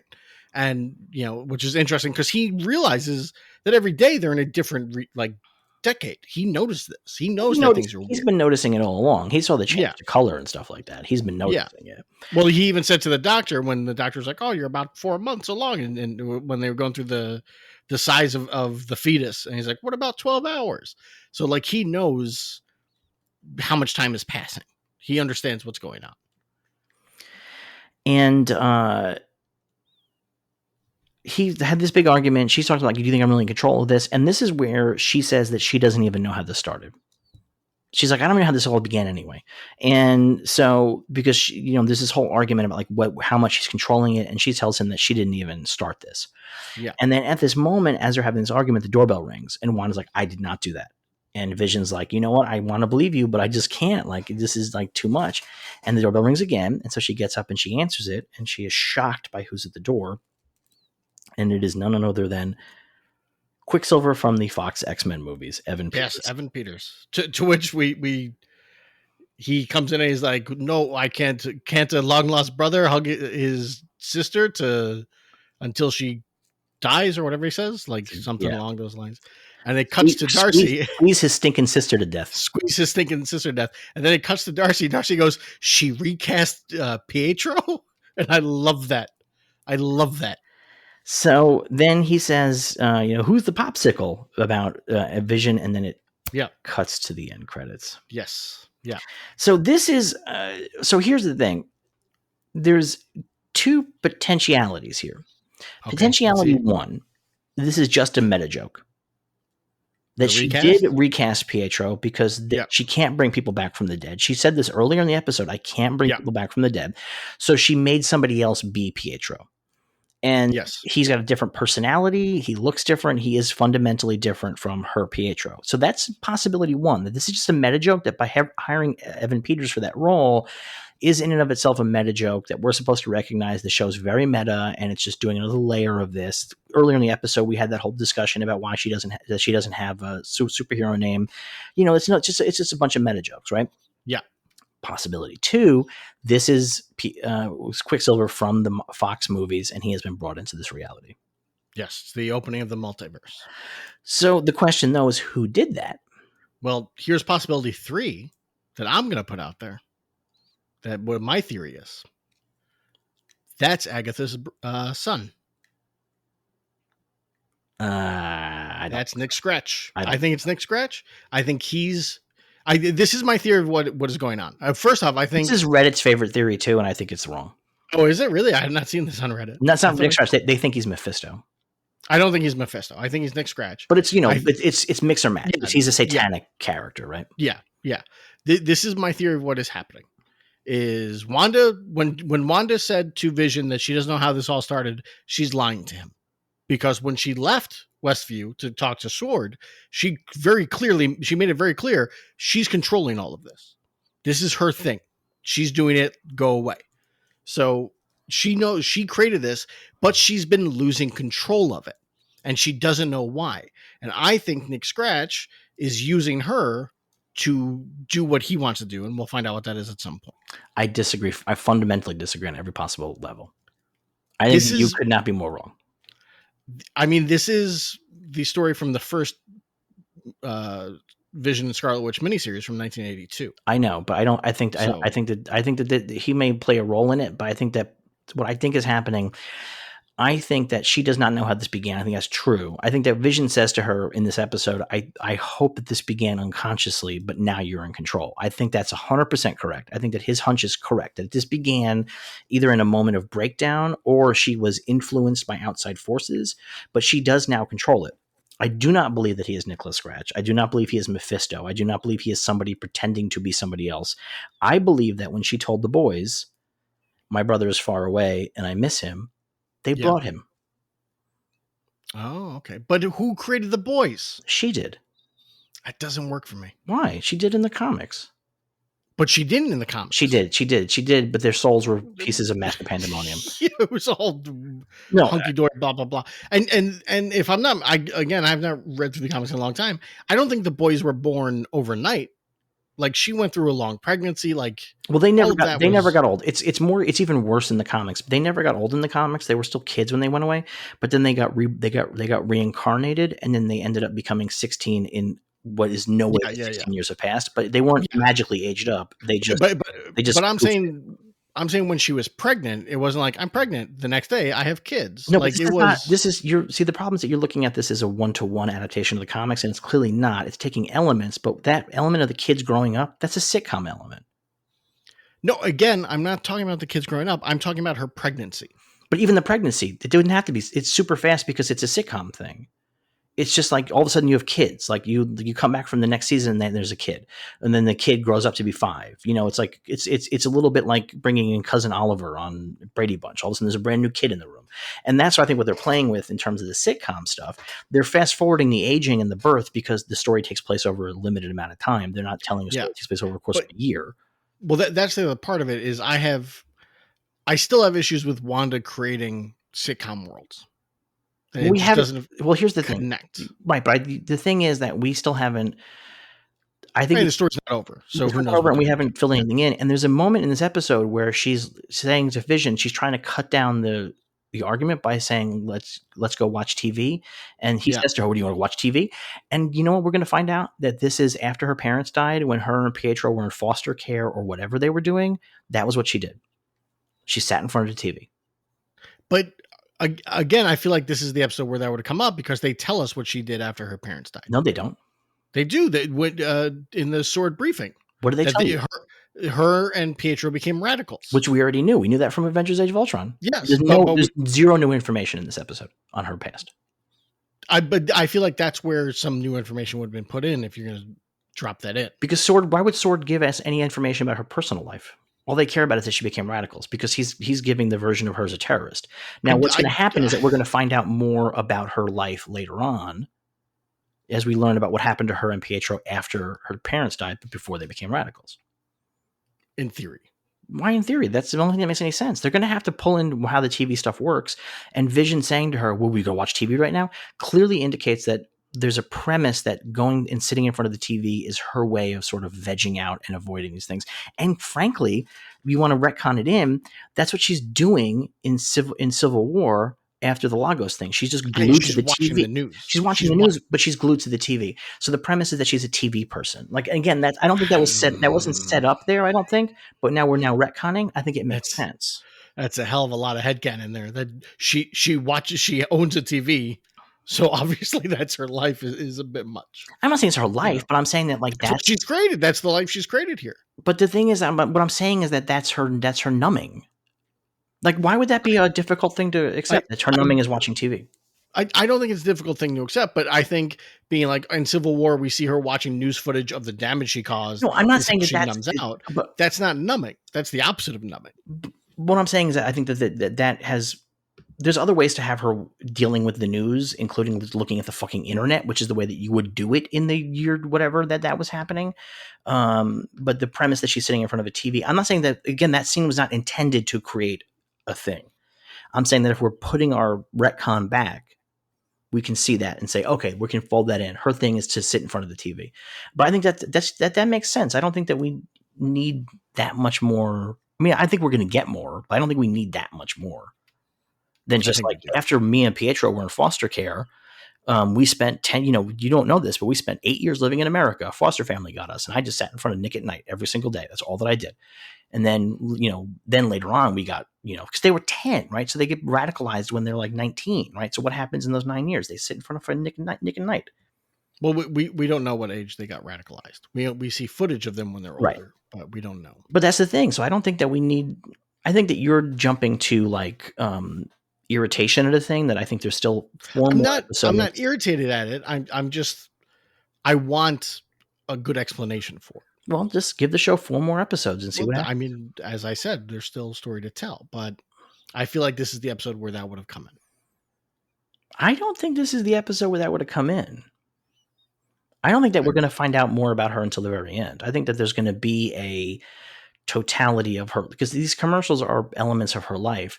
I think when the commercials finish, we're going to get a totality of her life. But it's probably be her talking to Monica, frankly. But these commercials have been in order of what we've seen of her life. Right. But what I'm saying is that I think the commercials will run out of these things. We'll finish the main events. And then once we're done with that, we'll be able to be in the place where she has synthesized her whole life through this weird coping mechanism.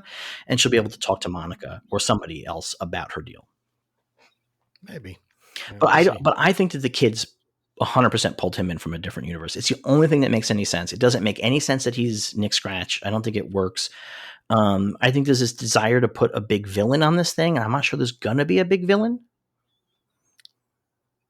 There has to be a bigger villain. Why it can't be Wanda that's doing it? Because at this point, it's going to be very hard to be like, it's okay, Wanda. Like she's caused irreparable damage to the people of this town. I mean, it's going to be hard to just walk her back to being hero. I don't know. Have you heard of a character called the Incredible Hulk? Yes, I have. And you might recall that he is painted as a horrific villain throughout the movies. That is true. He is a destructive force. Now, you might remember also that Wanda in the comics is a mutant. Yeah. Now, I'm not saying that she's going to be a mutant here, that they may or may not retcon that over the course of the story. But the idea that people don't trust or dislike the Scarlet Witch, and that's in fact part of why she is called the Scarlet Witch, actually makes a lot of sense to me. I guess. I mean, we'll see. We'll see. Like the idea that the series does not end with the magic mutant who has a mental breakdown and her weird robot husband being beloved makes a lot of sense. People would not like those two people. I just think no. So that makes a lot of sense to me. Like I really, but I'm saying for the audience, not for the people in the universe. I'm saying for the audience. But again, I think the audience will want something bigger behind it. But I don't agree, because again, the Hulk loses his fucking mind and destroys entire city blocks, and we're okay with it. We recognize that it's not his fault. We're okay with it because, well, I would say we're okay with it because Bruce Banner then sits there and says, "This is not what I want to be," and is trying to stop himself from being that, where she is not trying to stop herself from being that. But we haven't ended the story yet. But even from the beginning, that's the Hulk's whole thing from day one is, this is not what I want to be. But the thing is, I think what we might discover is that again, I suspect that there might be some other, because obviously Agatha Harkness appears to be in this storyline. There might be some other elements at play, but I don't know there's a villain. I just don't think. This is also why I think there's a villain. You don't have Jimmy Woo come in and say, "I was sent because somebody that was in witness protection just vanished. I'm looking for this guy." That guy it's got to connect more. This isn't the type of show where it's just like, I randomly came across this. Like there's more to that, I think, to that guy. Maybe. That's my theory. I mean, I think he's the mailman, but maybe. Because he's got that bad wig on. He does have a very bad wig. Yeah, I think he's the mailman, frankly. But I don't think the mailman is the TV show guy. The commercial guy, I think he's a different guy. I think the mailman has a bad wig on because I think he is the witness protection guy. But I don't know that Darcy's there for no good reason. Darcy's there because she is a expert on these things. No, she's not. That's just a backwards explanation to get a known character in there. Do you know what I mean? Like, there's no reason. But it's understandable why she'd be there. Like, hey, we're trying to figure out this stuff, like we discussed last week, and you were like, her No, work with I Thor. get it. I think it's great. I totally get it. Like, but nobody says it's because you work on with Thor.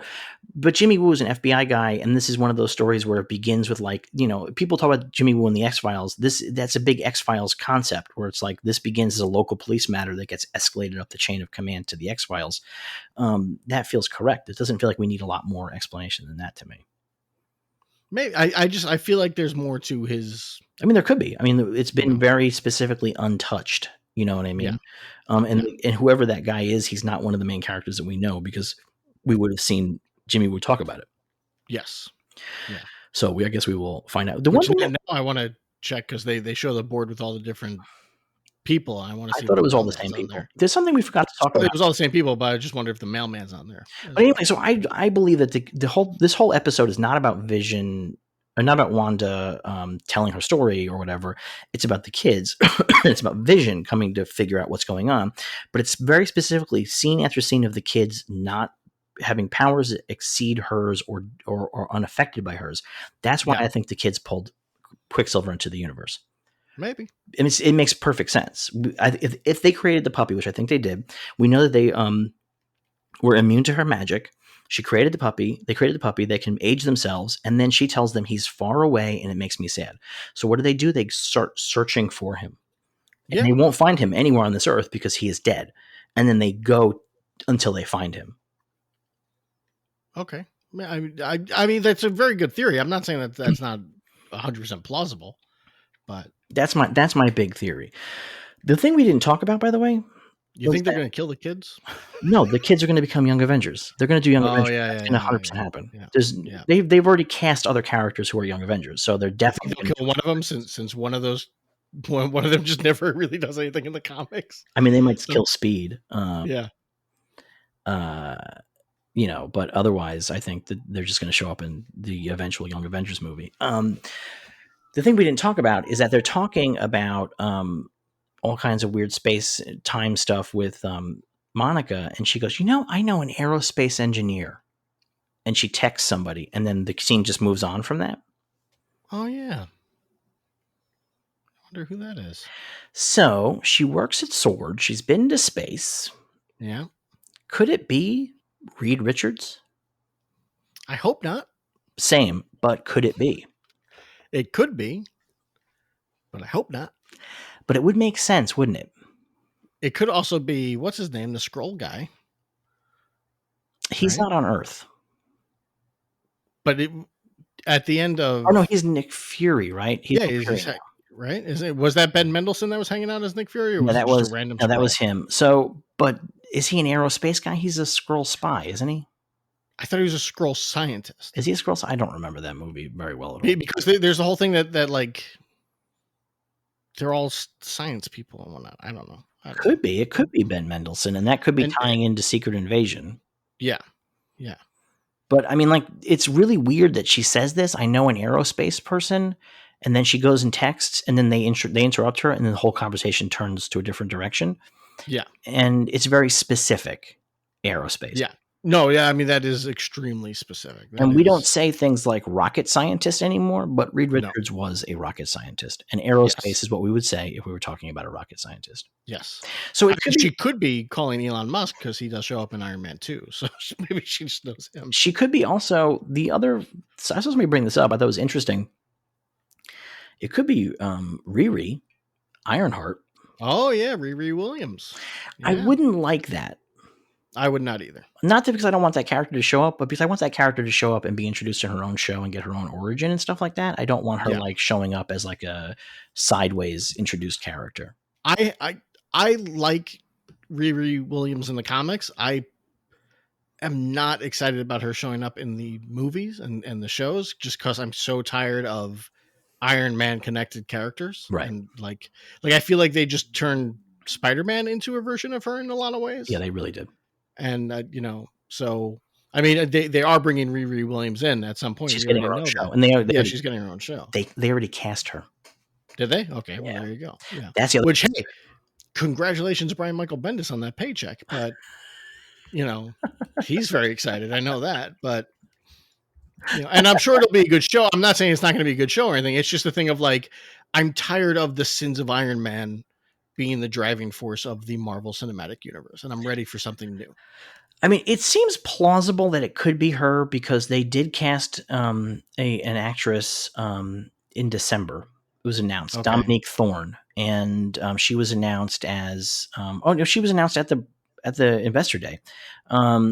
So that show, I don't know when it's happening. I'm not sure if it's happening anytime soon necessarily. Yeah. But if they already cast her, that means they're probably going to put her on the show. Now, I would have guessed that she would show up in Armor Wars. Will you introduce her? I would have guessed she'd show up in either that or Miss Marvel. Right. One of those. But I will say that that's possible if this is who Monica's talking about. It's the only problem is Monica's been dead for 5 years and Riri is 15. So I didn't think about that until you just said it. Yeah, that'd be weird. That'd be very weird. So she would have known her when she was 10, which isn't maybe too crazy, but it doesn't. I mean, in the Marvel universe, a 10-year-old aerospace engineer genius is not unbelievable, right? But it'd be weird. It'd definitely be a strange thing. Yeah. But anyway, I do suspect that Reed Richards is the one that makes the biggest amount of sense. Yeah. Just in terms of, I'm just going through my brain trying to figure out who could be an aerospace engineer worthy of introduction in this sort of way. I mean, are they going to, I don't know how much of the characters they're using on Disney Plus will become their own movie stuff. Like, would they introduce Reed Richards on Disney Plus and then have a Fantastic Four movie? Like, is that how that would work? I don't see why not. I honestly don't know. They are playing. This is for sure. Like, and this is where Phase 4 is really living at this point. Right. This is main universe. Yeah. This is not sideways stuff. This has become very clear, I think, in this show that this is main universe stuff. Well, I think their Investor Day announcements made it very clear where they were like, hey, we're doing Secret Invasion on TV. We're doing Armor Wars on TV. It's like, oh, this is big stuff. You're going to have big crossover stuff here. So that's very clear, but so far they haven't announced any new characters that you would think would be like that character's going to get a movie, like characters that would show up in other people's movies, maybe, right. But like, I just feel like it'd be very odd for Reed Richards to show up first on TV, but who knows? I mean, if they're not looking at these things as separate entities in any way, shape or form, then that's very plausible. But there's so many super geniuses in the Marvel universe. It could be a billion different ones. It's possible. The other piece I had to... It could be Beast. It could be, isn't he I guess he's not. He's a biology. He's not aerospace. He's biology. It made me go back and try to figure out what Quentin Beck's specialty was at Stark. But he's a hologram guy. He's not aerospace. I double checked. You know who it could be? Who? It could be what's his name from Iron Man 2? Sam Rockwell, whatever his name was. Hammer? Justin Hammer? Justin Hammer. Yeah, it could be. Hey, Justin Hammer, you cause a lot of damage. Now you got to work for the government. You're going to work at Sword. Could be. It seems unlikely that she's texting him. But I was wondering if it could be Jake Gyllenhaal because this takes place before Spider-Man Far From Home. And does it? Because Spider-Man Far From Home is 6 months after. Yeah. So right, and this is roughly 3 weeks. It's hard to say how long after, but it seems like it's not long after at all. Yeah, right. It's not long because she came back. It's 3 weeks because she came back 3 weeks later. She was at work. And they're like, hey, you got to go do this. So there you go. So one of the things that's interesting is that Spider-Man Far From Home, Jake Gyllenhaal is running around telling everybody he's from an alternate universe. And everybody's like, oh, of course he is. And so quite clearly, this story is going to be where the alternate universe stuff becomes sort of like everybody knows about it. You know what I mean? Yeah. Like within that world, not like in the street. But yeah. So would it make sense that Jake Gyllenhaal shows up at some point in this? Because Paul Bettany says that he has a scene opposite an actor he's always wanted to work with, and it's a secret. Okay. And we should really talk. What? We should really talk about the Elizabeth Olsen. There's an actor. There's somebody who shows up that's as big as Luke Skywalker. It's definitely is it this? Has to be.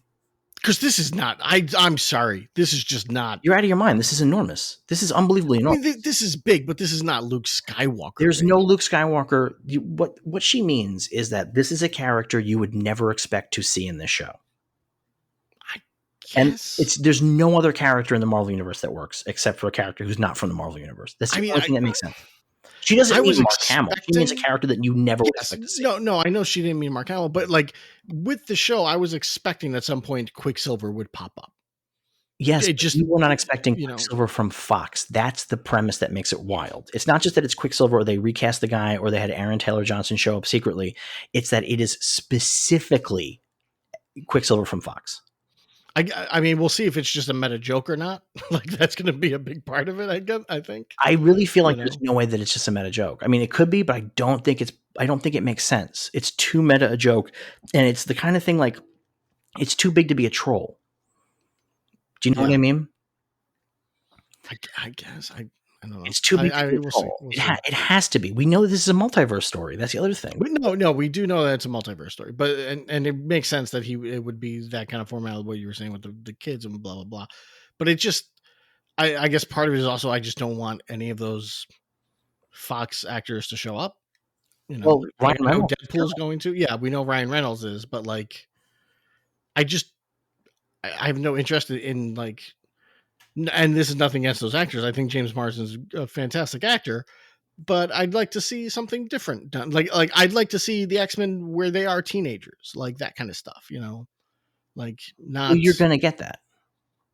I almost guarantee that you're going to get that.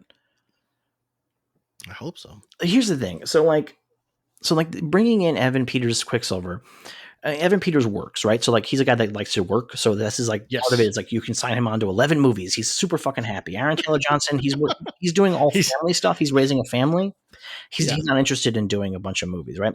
But Evan Peters is really interested in doing a bunch of movies. So you have him now as Quicksilver. And then because of the nature of the weirdness of this story, and we already had a Quicksilver in this universe, it doesn't have to like the rest of the mutants don't have to be on his level of age or whatever. Do you know what I mean? Like he doesn't have to be a mutant necessarily, or he can be. He can talk about it, or they. Well, he's also at this point. If the multiverses all move at the same time, he should be much older at this point as well. But of course he's not. Why would he be much older? They're in the 80s. Well, the last movie was the 90s. Yeah, but whatever. The last movie was the early 90s. So, I mean, like, whatever. So they pulled him out. And also, they're not actually in the 80s, I guess would be part of it. She pulls it out of the different universes move at different speeds. You know this from DC because there's a World War II universe. Like, it doesn't, you know what I mean? Like, so it doesn't have to be the exact same time. They pull him out of an 80s version of the Fox universe. That's all. Well, there's not a World War II universe in DC. There's a universe where World War II never ended. But time does not go at the same speed in the different universes, and that's that's true. Different worlds move at different speeds. That's how multiverse theory works in storytelling, 100%. But anyway, it doesn't make a difference because the whole thing is just weird and whatever. And the kids pulled him from wherever. Time travel exists in these worlds. Multiverses exist in these worlds. They pull him from an 80s version of him because they are in the 80s. Yeah, as far as they know. I mean, that also makes perfect sense. But anyway, I think that he's the real, and I think that's the Luke Skywalker thing because this is a character you would never expect to see on this show because he's from a different franchise. I don't know. There's no other character that makes any sense. I mean, I think if Iron Man showed up, I think that would be. But that wouldn't be a Luke Skywalker thing because we just saw Robert Downey Jr.'s Iron Man 2 years ago. Like, it's not that big a deal. Do you know what I mean? Like, we just saw Mark Hamill's Luke Skywalker a year ago. Skywalker. Like the premise of seeing Luke Skywalker at that, it's just it's all also the idea that it just I just don't feel like it's that crazy to see Robert Downey Jr. show up in one of these shows. It just doesn't seem that crazy to me. He do you know what I mean? Like, yeah. No, I know. I don't feel like this is of that level. Like something else I saw was somebody in an article being like this is like if Spock and Kirk showed up to take care of Baby Yoda. It's like, no, it's not. Like No, that's definitely this is more like if Spock and Kirk showed up and it was Spock and Kirk from the JJ verse, which is they already did. But that's like a big yeah. deal. Like that's a big deal though. I just also I think that guess. she's not speaking to you in terms of how you experience the world. She's speaking in terms of how, as an actress who's a regular person, experiences the world. And for her, the idea of bringing in a guy from the Fox movies is crazy, like fucking I guess. unbelievable. Yeah. She's not Yeah. like a super nerd, you know what I mean? Like, but Well, we don't know that. That don't. she's just For all we know, she owns every issue of Spider-Man. We have she no might, idea. but like she's still not. Like, do you know what I mean? Like, there's just no way because she does not operating with these movies in the way that we do, where we're like fucking like parsing every single thing that everybody says. That's very true. Do you know what I mean? And That's all that she probably knows true. is that she watched Mandalorian and Luke Skywalker showed up and she was like, holy shit, Luke Skywalker. Wow, that's crazy. And I never would have expected to see that guy in here. But the thing is that because the Marvel movies are all crossovers, you will expect any Marvel character to show up anywhere at Yeah. this point. They've established that. So the only way that the crossover has that level of shock is if they come literally from another universe. Yeah, I guess. So I think this is the character. Like, I don't think if fucking Jake Gyllenhaal shows up as Quentin Beck, which is plausible and possible, and would explain Paul Bettany's, I've always wanted to have a scene with this guy, because he's definitely not want to always have a scene with Evan Peters. I can't imagine. I mean, nothing against Evan Peters, but yeah. What if it's Tobey Maguire? I mean, it could be, but I guess we have to look to see if they've got a scene together. But Jake Gyllenhaal feels like that kind of guy, that an actor like Paul Bettany says, I've always wanted to work with this guy, because Jake Gyllenhaal is like a really serious actor. Yeah, I mean, he's an amazing actor. He's like an Oscar actor. He's a serious actor. Yeah. Do you know what I mean? Like, And I like Tobey Maguire, but like nobody's like, oh, I've been dying to work with Tobey Maguire. But I mean, Tobey Maguire is also an Oscar actor. Don't you know? That's about time, not anymore. Well, does he even act anymore? Like, I think he retired, didn't he? Did he just kind of go off and be like, I'm done. I'm going to just go play poker and be mean to people? I don't know what he does. But maybe it's Michael Cera because they can't get Tobey Maguire, so they do Michael Cera instead. That's a joke for 5 people. Somebody's going to get Elizabeth Olsen on the phone, and she's going to say, "Yeah, this was the one I was talking about." Isn't that incredible? Isn't that like unbelievable? And, yeah. And we'll find out who she meant. The thing is, again, when people say stuff like that, having been in that business for a long time, they never mean the deep nerd shit that you think they mean. They never do. Not once. And I've interviewed people who are like real nerds who do these things, and they never mean like the deep, hardcore cut shit that we keep getting obsessed with when we hear these things. You always have to go like a level above that in terms of like mainstreamy shit. Yeah. Okay. Yeah, that makes sense. Like, one day will we have those Skrulls that turned into cows and then stayed as cows? Maybe, but we're not gonna. I don't think we're gonna like that. Won't be like the moment that you get like in WandaVision, like, oh, these cows were Skrulls, and it's just like Fantastic Four number whatever.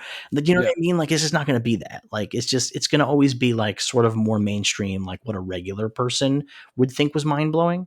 And honestly, the fucking Fox X-Men showing up is mind blowing.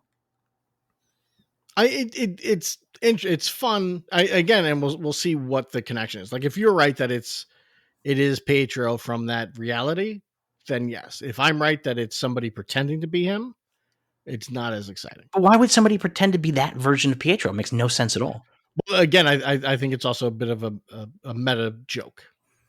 I just think it's too big a meta joke to be a meta joke. I mean, I think that there's ways to do meta jokes like that are like cute, but this is too big, and it's the big fucking cliffhanger at the end of the episode. And it's a big cliffhanger because it's one of the cliffhangers where people who are not nerds have to ask their nerd friends, wait, why is that such a big deal? That isn't the same guy. Like, why is he recast? Like, it's such an inside-y thing. Yeah. Just recast him then. Do you know what I mean? Like, if you're going to do the recast joke, just recast him. Don't recast him with a guy who already exists as that guy. Yeah. It's just too big a troll. I just don't think it makes sense for Marvel to do a troll that big. Well, maybe I'll be eating those words. I don't know. We'll find out. I mean, let's not forget, what's his face? Ben Kingsley. That was a huge troll. That's a retcon, though. That was never intended to be the outcome. That was Shane Black coming in and going, let's fuck with him. Yeah, but we know Marvel's not afraid to go, yeah, we'll fuck with them. You know, I don't disagree. It feels too big to be, and especially in a multiverse story. Like, if it wasn't a multiverse story, I would say yes. But since we already know that it's a multiverse story and it's going to lead right into Doctor Strange multiverse movie, it just feels too.